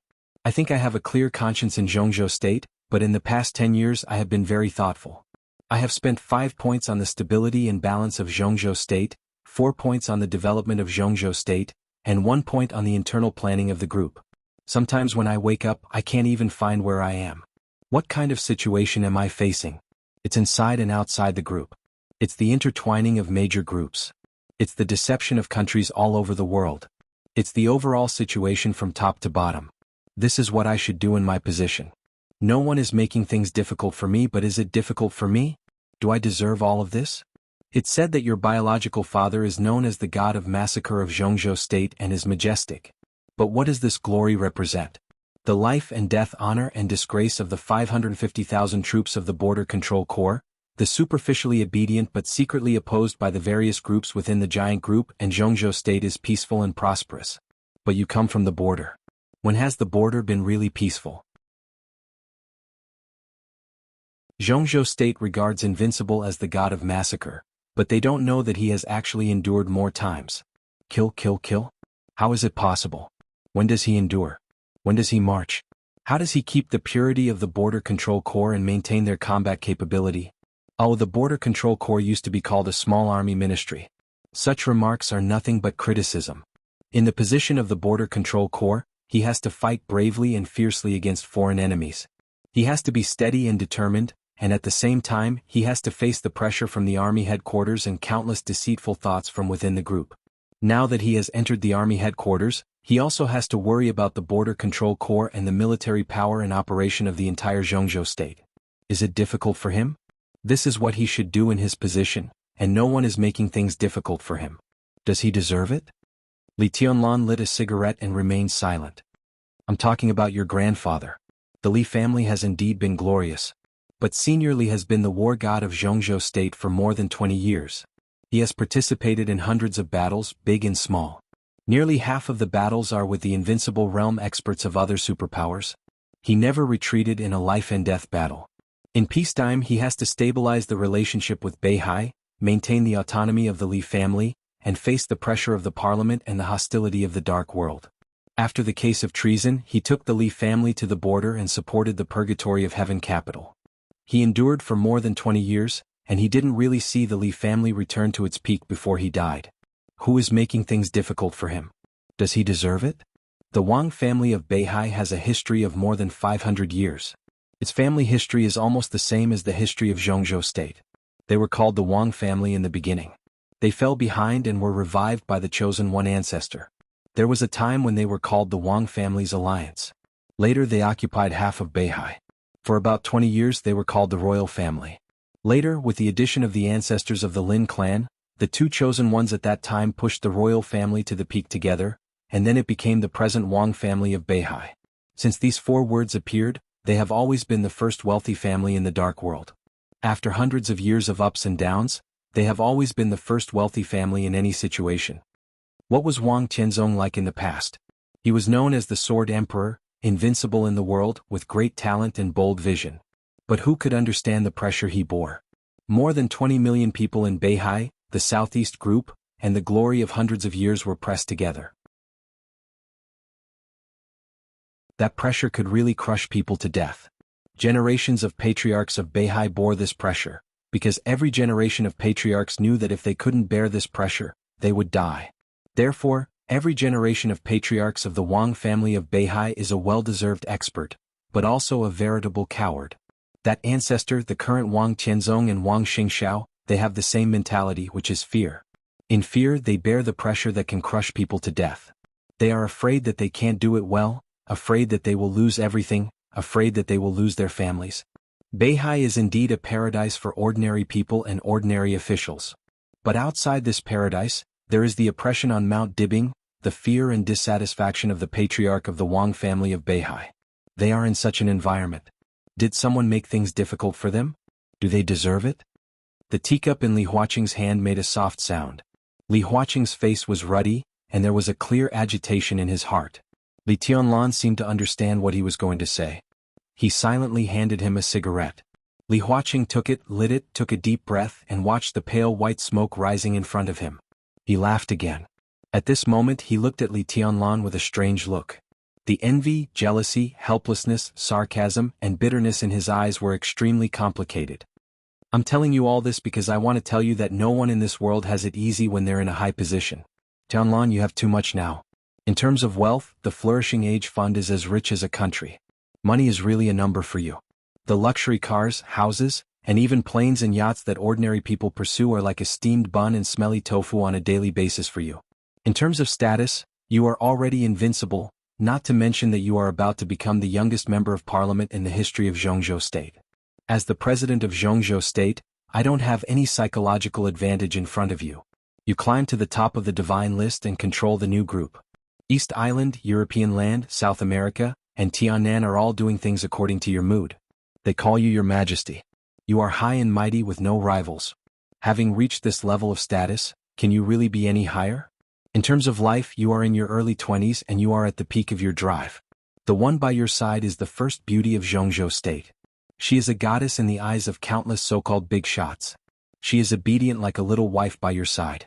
If you are not satisfied, if you want other women, not to mention the unconscious first miss of the Dongqing clan and the missing little princess of the Wang family of Beihai, you can order other women at your beck and call. Boss Qin spoils you. I even think she won't say anything even if you have 3,000 beauties in Emperor Dong's palace. Well, Qin Weibai, who had been silent, suddenly smiled. Actually, I still care about this. Li Huaqing smiled and didn't answer. He continued, power, wealth, status, and life are all too complete for you. They are all too perfect. Tianlan, at this point, don't you feel confused? I don't know if you have this feeling. You just don't know what you should do, don't know the meaning of everything you have, and feel that everything you do is meaningless. You have no pursuit and you don't even have a dream. Have you ever had this feeling? The corner of Li Tianlan's mouth twitched. He didn't want to answer but finally nodded. I always have. This was asking for a beating. But he really did. He really didn't know what he should do now. Spend money? He could buy most things all over the world and he didn't even spend a fraction of his wealth. When he walked out of Emperor Dong's palace, as long as he showed his identity, there would be endless flattery. In terms of women, Qin Weibai could completely satisfy any fantasy he had about women. So, what else was there? Plain, unadorned, and boring? Because you are different from everyone else. Li Huaqing whispered, it's not easy for all of us, but it's too easy for you, Tianlan. Maybe you have paid something for everything today, such as repracticing martial arts, or traveling hundreds of kilometers in 3 years, but it's not enough, too far away. Everything you have today is too dreamy, too easy. It's not wrong to say that you young people have cheats. The so-called cheats, the so-called golden fingers. If it's me, it should be my current power. If it's Wang Qianzong, it's the family background of the Wang family of Beihai and his own talent. Everyone more or less has the so-called golden fingers. Do you know what your cheat is? Li Huaqing smiled. It's not your martial arts talent, or even your current strength. Your biggest cheat. He pointed to Qin Weibai, who was sitting there holding juice and biting a straw. Is Boss Qin. If you didn't have her, even if you could grow up and have the current strength, you would never have the status you have now. If you didn't have her, even if you are now invincible, you would probably be busy fighting with Gu Xingyun. The current scale of Emperor Dong's palace. You can't even have 1% of it. Yes. Li Tianlan said casually, I'm also very helpless. It's like this casually. There's no other way. My wife is too capable, and she was afraid that I would be uncomfortable living off a woman, so she simply gave me all her properties. Living off a woman, I guess she didn't sleep. The corner of Li Huaqing's mouth twitched again and again. He resisted the urge to stand up and kick Li Tianlan, and kept taking deep breaths. He was so pretentious that he was like an old Versailles. He smoked in silence. When the cigarette in his hand was finished, he took a deep breath, looked at Li Tianlan and said with a smile, Don't you want to change something? Change what? Li Tianlan glanced at him. Change Zhongzhou State. Li Huaqing's voice was powerful, clear, and steady. Li Tianlan narrowed his eyes. In fact, there's a lot more you can do. Li Huaqing said lightly, Zhongzhou State is now the most powerful country in the world, with the strongest comprehensive national strength and at the top level in all aspects. But this doesn't mean that Zhongzhou State is a perfect country. Zhongzhou State is too big and there are endless problems in all aspects. Even today there are still poor areas, poor counties and poor towns in Zhongzhou State. There are still too many barren areas that need to be changed in Zhongzhou State. Tianlan, join hands with me. All the sharpness and strength seemed to fade from Li Huaqing's voice, leaving only sincerity. We can change Zhongzhou State and make this country better and stronger. Believe me, when you change an area with your own strength and change the fate of countless people, you will be addicted. Every time I see the poor areas in Zhongzhou State and see the local people working hard to live, I can clearly feel my duty and responsibility. I've been the president for 10 years, and I have a clear conscience about Zhongzhou State. I'm the president, and I'm much stronger than you in terms of the resources I can mobilize. But I've never been confused because I always know what I'm going to do next and what I'm going to do in the future." Li Tianlan was silent and said nothing. Li Huaqing stood up, patted him on the shoulder, and walked to the edge of the balcony, looking at the beautiful scenery of Emperor Dong's palace that was built purely with money. "If you want to change Zhongzhou state, you still have a long way to go because you're not mature enough. Tianlan, with Bosch Qin by your side, everything you have now is too easy. It may sound harsh, but I still have to say that you are far from worthy of your foundation.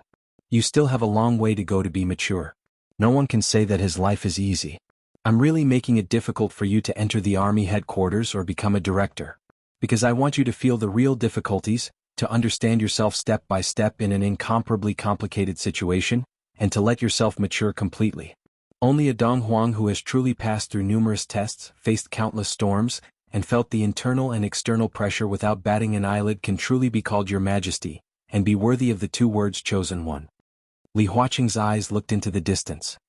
His voice was very gentle, and in his almost gentle voice, he threw out the trump card that he had never revealed. "I need you to mature not just in terms of martial arts but in any situation, in any aspect, to be invulnerable." "Tianlan, are you interested in my current position, the president of Zhongzhou state? Have you ever thought about sitting in my position and have a try?"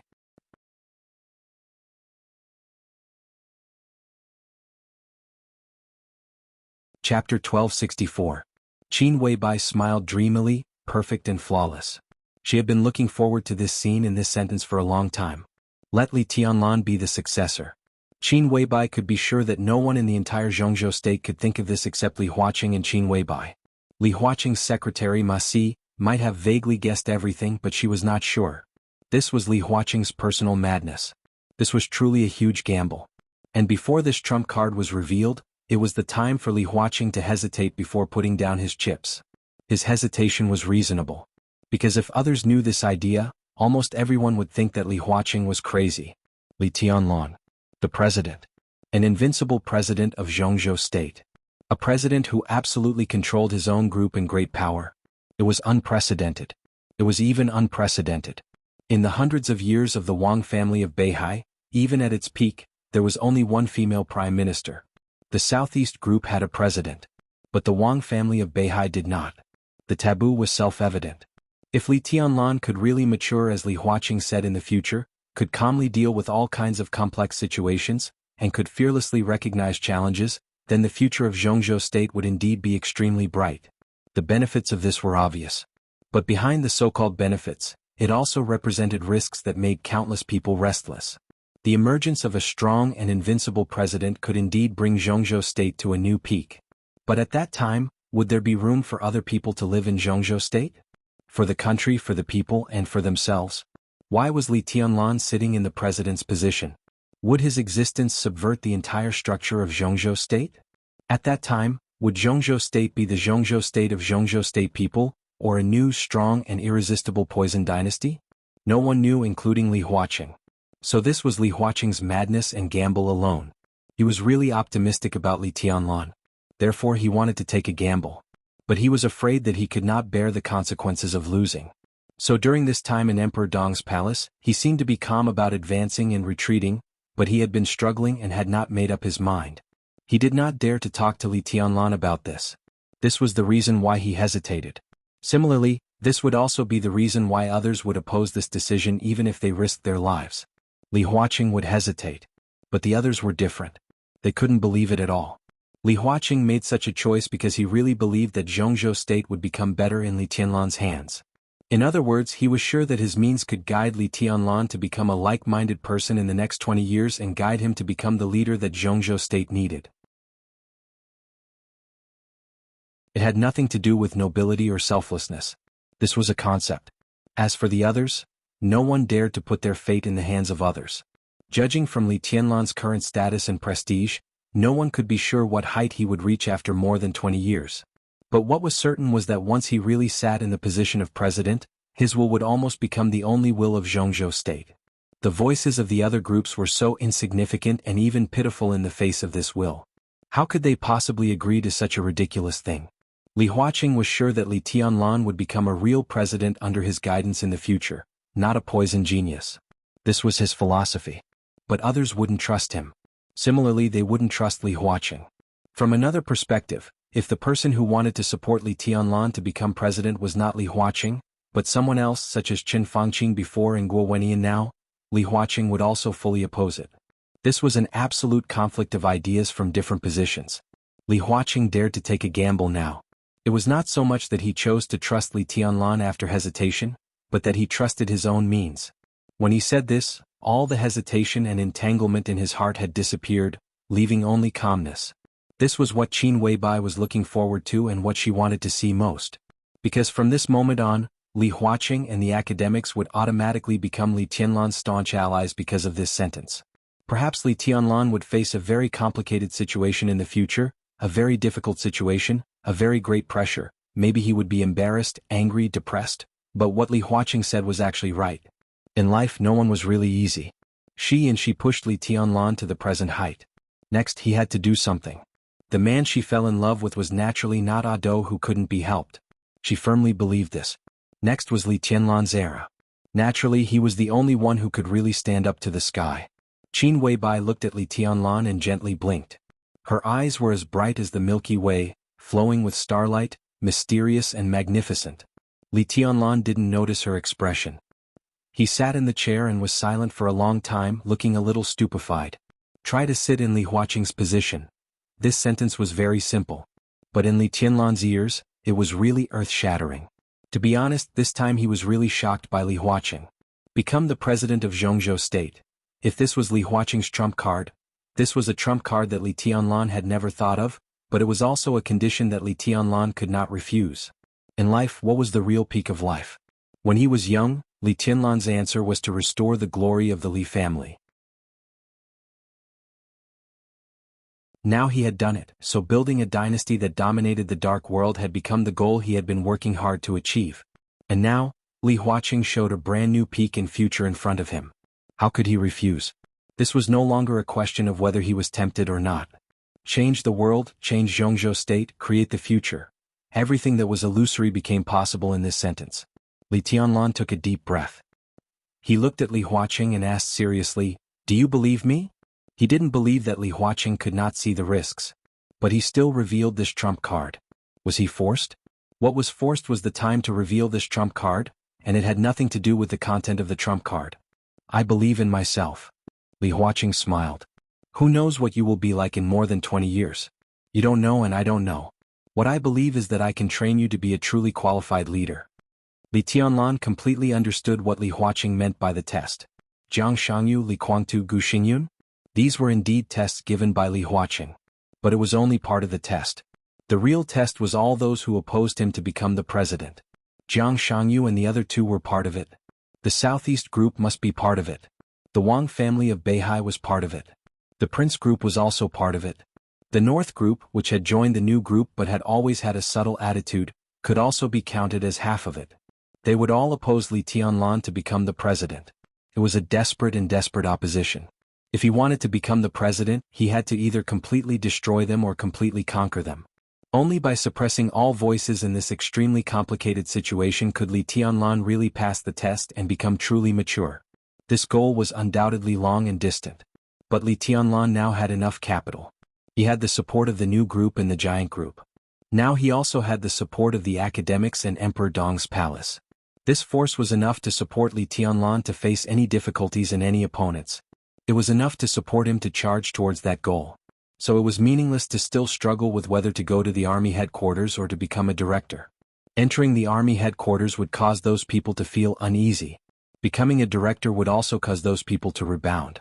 But as long as Li Tianlan did not refuse Li Huaqing's temptation, then the competition with those people was inevitable. Li Tianlan could not refuse Li Huaqing's conditions. He did not know what he would become if he succeeded, what Zhongzhou state would become, or what height he would reach in the future. But those were not important. It was too far away to talk about those now. But it was precisely because it was far away that it became the clearest goal. With a goal, there would naturally be motivation. That position, the position that all groups had been seeking for hundreds of years since the founding of Zhongzhou state. The position that had been turbulent in Zhongzhou state for thousands of years, where heroes racked their brains to fight for supremacy. Everyone was dreaming of it and everyone was striving for it. If Li Tianlan said that he was not interested, he would probably feel that he was so hypocritical that it was disgusting. His thoughts completely soared between Li Huaqing's words in silence, and in a trance, with unscrupulous sharpness. Li Huaqing looked at Li Tianlan quietly. He really believed in himself. So when the hesitation and struggle completely disappeared, the sense of oppression on his body became more and more clear. "You haven't told me yet. Do you want to sit in my position and have a try?" "Yes." After a long and short silence, Li Tianlan finally opened his mouth. Just one word, clear and straightforward. Of course he wanted it. No one didn't want it. Even if he became the chosen one in the future. Even if Dong Huang came to the real end of martial arts. Even if he guarded Zhongzhou state in the future and kept his word. But no matter how rich he was, invincible in the world and powerful in the court, it was two different things compared with sitting in that position. Li Huaqing laughed. "I can help you and the academy can help you. Tianlan, we still have a long time. I will do my best to make you a real leader and make you realize what responsibility and what real ambition is." Li Tianlan's eyes were a little dazed. He suddenly thought of the consultant who had appeared beside him when he was in the desert prison. Zhou Tong. A name that had been forgotten by many people in Zhongzhou state. But he was also the strongest opponent that Li Huaqing had ever encountered in his life. Even Li Huaqing had to admit this. The game between the two of them more than 10 years ago seemed calm, but it was extremely tragic.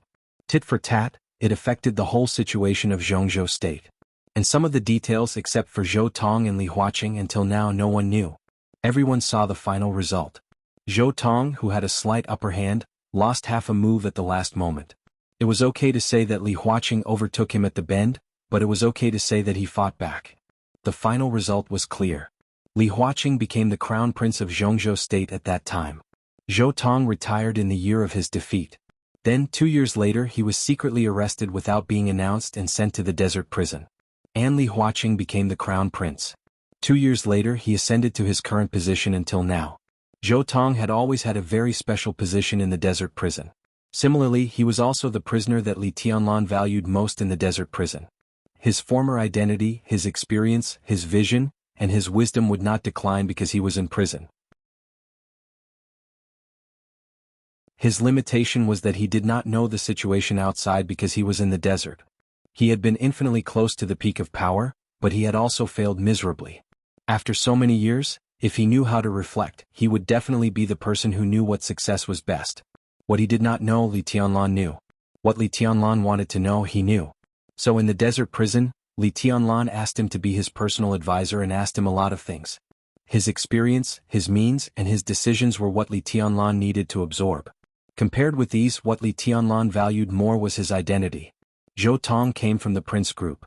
More than 10 years ago, he was able to compete with Li Huaqing for the position of crown prince, which was enough to show his status. He was the top tycoon of the prince group. In the years after he was defeated by Li Huaqing, part of his team was purged. But after all, it was not a competition of the same group. Many times, it was difficult for Li Huaqing to intervene in the backyard of the prince group. His considerable influence was protected by Chen Fangqing and Guo Wentian. Their influence could not interfere with the special place of the desert prison, but for Zhou Tong's son, they were trying their best to cultivate. Zhou Tong's son, Zhou Qi, was now the deputy speaker of Southwest City and one of the most popular backbone of the prince group. In this election, Zhou Qi would definitely go further.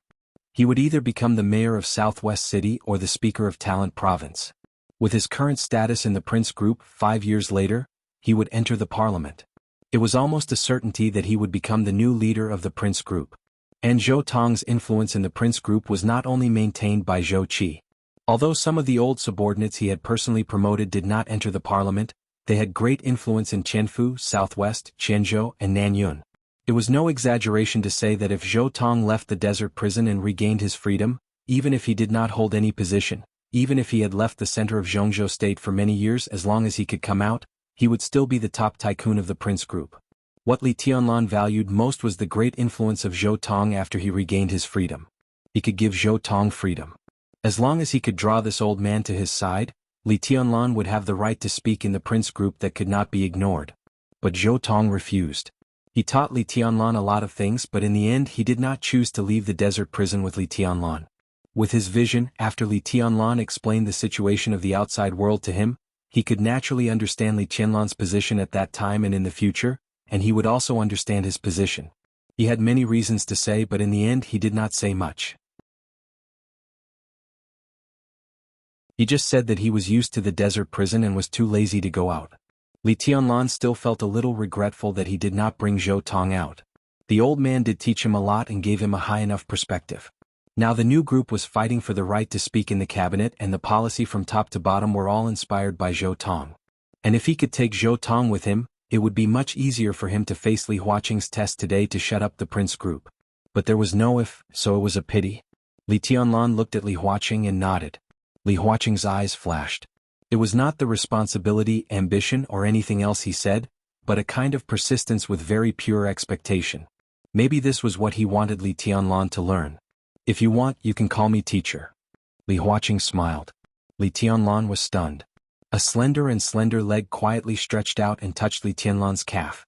There was no tablecloth on the table on the balcony, so Qin Weibai's movement naturally could not be hidden from Li Huaqing. He laughed and his eyes were happy. Li Qianlan stood up and bowed slightly to Li Huaqing. Teacher.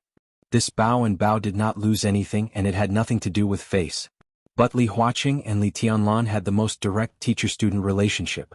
The most direct benefit was that the academics could focus on supporting him from now on. From then on, in the next many years, Li Huaqing would try his best to teach Li Qianlan how to become a president, instead of just being an invincible heavenly sun in the dark world. It's not a peaceful time. I will return to Yuzhou today, and we will have plenty of time to meet in the future. The director or the army ministry, there is still time to consider. Li Huaqing smiled and nodded and said in a gentle voice. If Li Qianlan chose to become a director, he would naturally live in the Hidden Dragon Sea in the future, which was the closest to Li Huaqing and convenient for classes.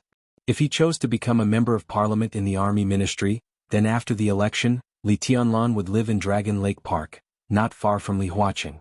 There would be plenty of opportunities to meet. Li Qianlan nodded and said yes. Special Warfare Group is a good breakthrough. Li Huaqing continued to speak. If he wanted to go to the top and suppress all those who were not convinced, Special Warfare Group, Prince Group, Southeast Group, Wang family of Beihai, rice should be eaten one bite at a time. In this complicated situation, Special Warfare Group was the best breakthrough. Because in the future, Special Warfare Group would have Jiang Shangyu, Li Guangtu, and Gu Xingyun. How to completely suppress them within the scope allowed by the rules, and even subdue or kill them was Li Qianlan's first test. I understand. Li Qianlan nodded. I've made it very clear to Li Guangtu. I'll take him away and give him freedom, but I'll ask him to be your whetstone. I won't participate too much in the affairs of Special Warfare Group. His voice paused. Looking at Li Qianlan's expression, he was not sure if Li Qianlan could understand what he meant. Li Qianlan and Qin Weibai laughed at the same time, with the same charm, very much like husband and wife. Li Huaqing said he wouldn't participate too much. But he didn't say that the academics wouldn't participate too much. This was solid support. Li Huaqing nodded and continued, Li Huaqing is not my man, neither are Jiang Shangyu and Gu Xingyun. Only you are my student. They know their position very well, so no one will be grateful to me for protecting them, and they will not give up their struggle. From now on, no one will be polite to you.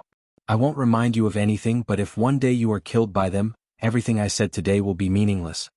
Li Qianlan smiled again. He smiled a little carelessly. Behind this unintentional carelessness, there was a kind of confidence that even Li Huaqing felt a little suffocated. What are you going to do about Special Warfare Group? Li Qianlan asked. The 5 Special Operations Departments still exist. Cancel the Special Operations Bureaus in each province and turn them into Special Operations Departments. Transfer the elites of the existing Special Operations Bureaus into the Special Operations Department, and set up the Special Warfare Legion. Li Huaqing said slowly, you serve as a special advisor of Zhongzhou State and the war god of Zhongzhou State. You can rebuild Zhuanyuantai. Of course, you can also replace it with Emperor Dong's palace. After the study, the parliament will officially confirm the weave of the Nightmare Legion and the Snowdance Corps, which will directly belong to you. Gu Xingyun will form the Kunlun Legion, Jiang Shangyu will form the Samsara Legion, and Li Guangtu will form the Purgatory Legion. At the same time, they will be under your jurisdiction. He rubbed his forehead. The 5 legions are united against the external forces, and the 5 special warfare divisions are against the internal forces. The Special Warfare Department will be under the leadership of both you and the military, and the division will be under your jurisdiction. There are still many details that need to be discussed, but once the general structure is confirmed, the rest is not difficult. You can make changes before and after the election. Of course, the special warfare system consisted of more than the combatants mentioned by Li Huaqing. There were also intelligence, resources, logistics, some secret bases overseas, some top-secret archery fields in the country, and some groups on the surface. This was an extremely complete system. When added together, it was incomparably huge. As for how to change it, the parliament would discuss it. But as the new leader of the special warfare system, Li Tianlan's opinion was naturally crucial. The council was currently stuck with Li Guangtu. Now Li Guangtu walked out of Emperor Dong's palace. Next, both the Senate and the Senate, even the think tank of Emperor Dong's palace, had to participate in the reform of the special warfare system. Li Tianlan nodded. After a moment of silence, he said calmly, "Let's go and see Li Guangtu again."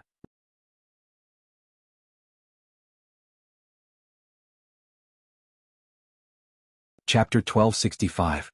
Li Guangtu sat quietly on the sofa and had been silent for a long time. The clock in the room ticked. Li Guangtu held a cigarette and looked at the watch calmly. He wasn't worried about his ending today. Just like what he told Li Huaqing, he knew Li Huaqing better than Li Tianlan. Since Li Huaqing could appear in front of him, Li Guangtu firmly believed that he could leave Emperor Dong's palace today. He didn't know what Li Huaqing would promise Li Tianlan, what trump card he had, or how to persuade Emperor Dong's palace, but it didn't matter. It was enough that he knew what kind of person Li Huaqing was. The hour hand moved soundlessly by one tick. Li Guangtu, who had been waiting silently, also moved and looked at the cage that had imprisoned him for a long time. The environment here was actually good. Located in the castle of Emperor Dong's palace, it was naturally not too shabby. This should be a guest room. The structure of an apartment, the living room was simple and elegant, and the room was comfortable. There was a separate bathroom and washroom, but there was no kitchen, so there was no need for that. Li Tianlan didn't abuse him. He had different kinds of 3 meals a day which were extremely sumptuous. When he was imprisoned here at the beginning, he was forbidden to smoke and drink. Because his injury was so serious that it went deep into his internal organs, someone sent him medicine every day. They were all Chinese medicine with mild properties, which seemed to be carefully brewed.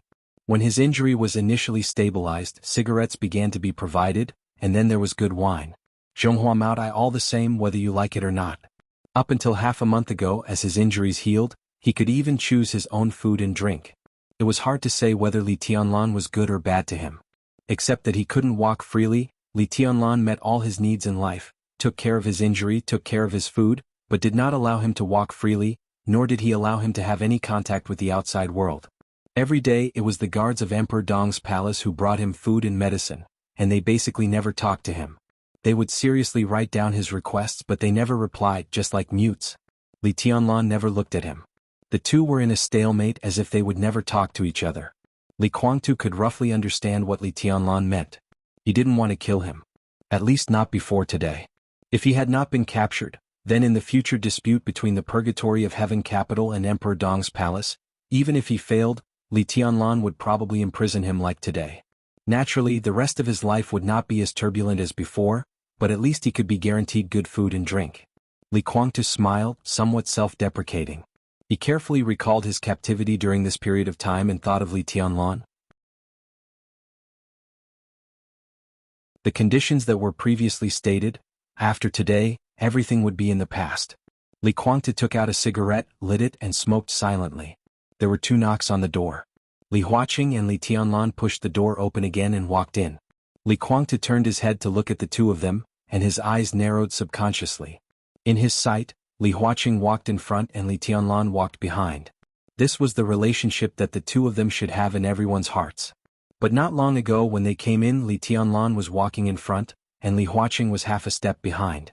So, it's settled? Did Li Tianlan lower his head? It was really fast. Li Guangtu took a deep breath.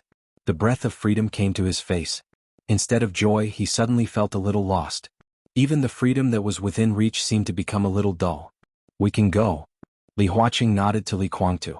Li Guangtu looked at Li Tianlan and laughed. What did the president give you? He asked suddenly. You don't need to know. Li Tianlan's voice was indifferent. Li Guangtu's smile remained unchanged and he continued, the conditions you proposed before were really good. As he spoke, he was also quietly observing Li Huaqing. Li Huaqing smiled and said nothing. He was not afraid that Li Guangtu would go back on his word. It was meaningless. Because Li Tianlan was not stupid. Li Guangtu joined Emperor Dong's palace now, and Li Tianlan could indeed get a lot of things. But now that Li Guangtu had left, Li Tianlan would get the whole Zhongzhou state in the future. This bargaining chip was enough to crush everything. Li Guangtu could not compare with it.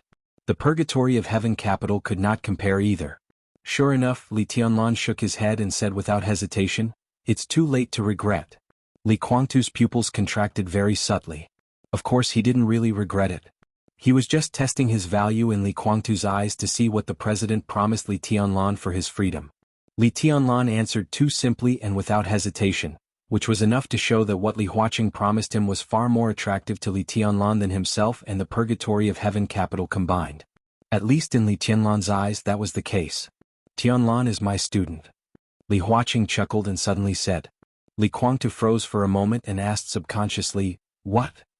"I'm the teacher's student." Li Tianlan's voice was clear and steady.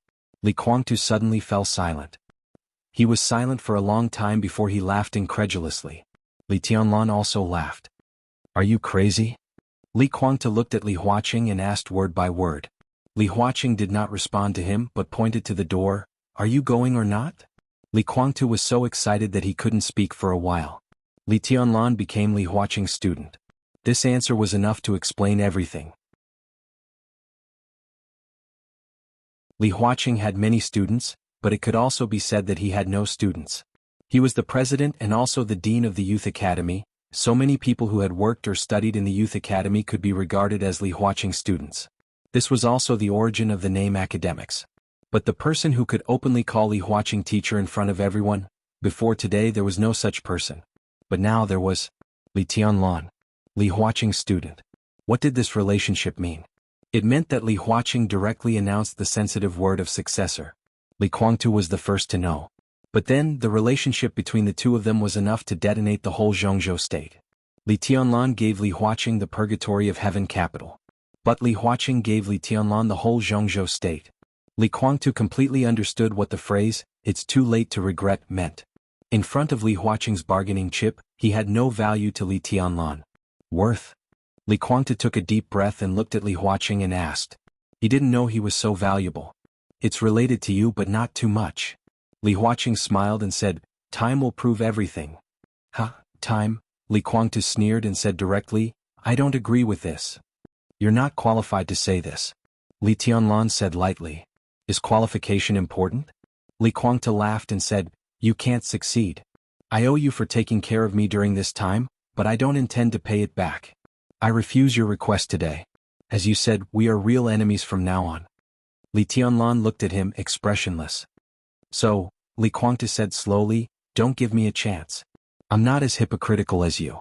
Once I have a chance to kill you, I won't hesitate. You can't sit in that position." Li Tianlan gently twitched the corner of his mouth, raised his hand and pointed to the door. "Get out."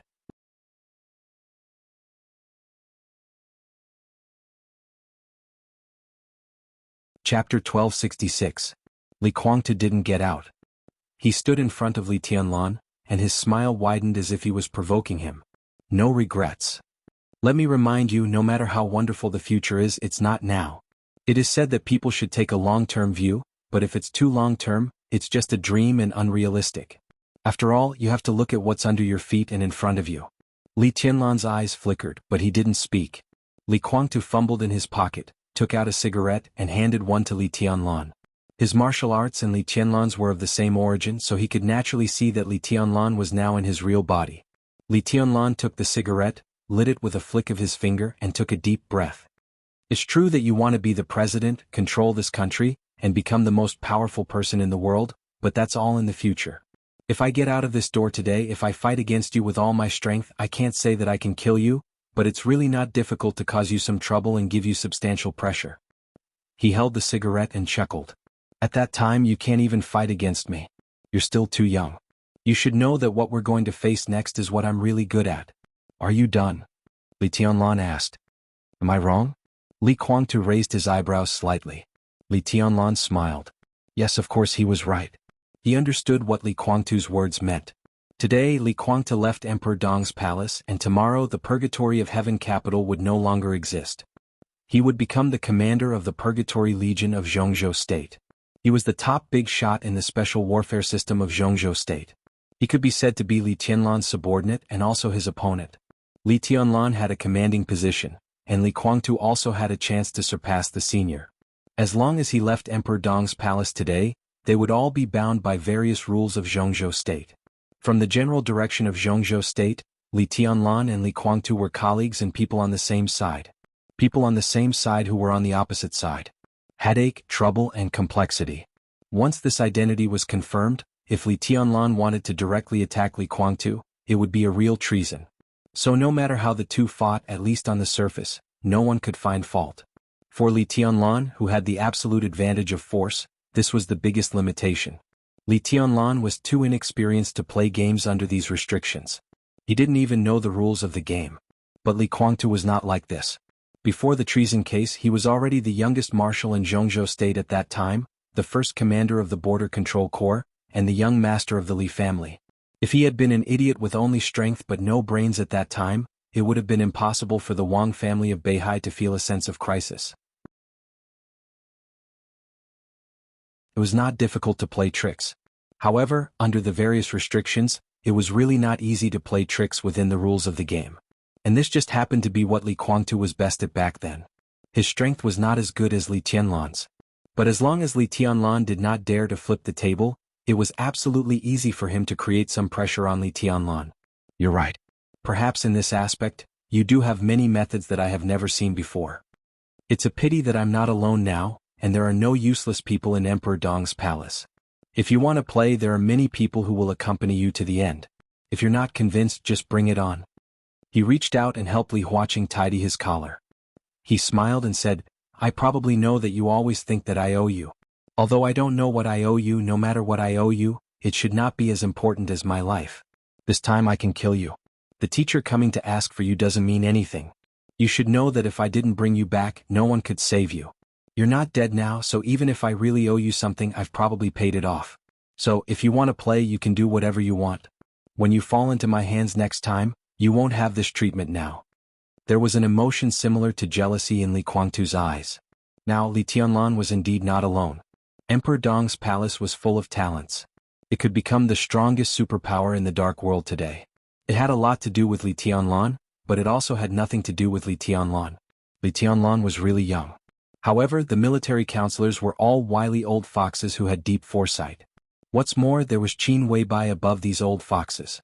Li Kuangtu had always longed for such a Emperor Dong's palace.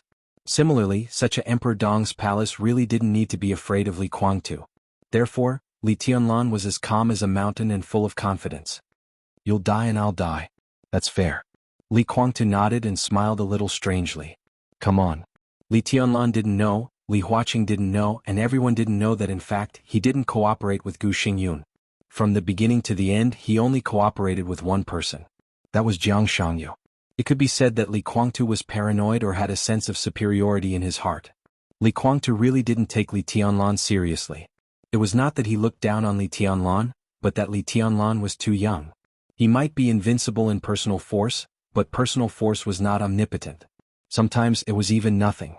In Li Kuangtu's mind, if the difficulty of Emperor Dong's palace was 10, Li Tianlan would take 30%, and the other 70% would be Qin Weibai. This siren was indeed the person he was most afraid of. It could even be said that as long as she was by Li Tianlan's side, he was unlikely to get the complete Emperor Dong's palace. Jiang Shangyu also seemed to know this. So when he found him to cooperate, he directly said that he had his own solution to this problem. Li Tianlan didn't have Qin Weibai by his side. What did this mean? That prospect was so beautiful that he couldn't imagine it. As long as he could go back today, the alliance of the three of them would be officially established. Next, it was time for them to play their cards. Your smile now makes me want to kill you. If there's nothing else, get out. Li Tianlan said in a cold voice. There is really one thing. Li Kuangtu snorted and looked at Li Tianlan. How about I call you your majesty and ask you for a favor? Li Tianlan raised his eyebrows. Unless I can kill you, otherwise if there is no accident, I probably won't come here again. Li Kuangtu said slowly, if possible, I want to see my daughter. Li Tianlan was silent for a moment. Li Huaqing also narrowed his eyes. Few people in Emperor Dong's palace knew where Dongqing Rushi was. Naturally, there were even fewer people who could directly contact her. In Li Huaqing's mind, Li Guangtu's words undoubtedly meant that he was going to send him away so that he could spend time alone with Li Tianlan.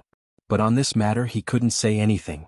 Li Tianlan nodded and said calmly, "Okay, I'll talk to my teacher and ask Senior Yu to take you there." Li Huaqing relaxed his eyebrows and smiled. "You're tuning in to the Han Li's Wuxia Chronicles YouTube channel. We're so grateful for your support, and don't forget to subscribe to join us on this incredible journey through captivating stories. Your generosity through donations truly makes a world of difference, as it's the primary source of revenue that allows me to expand and enhance this channel for you. Thank you from the bottom of my heart for being a part of this adventure."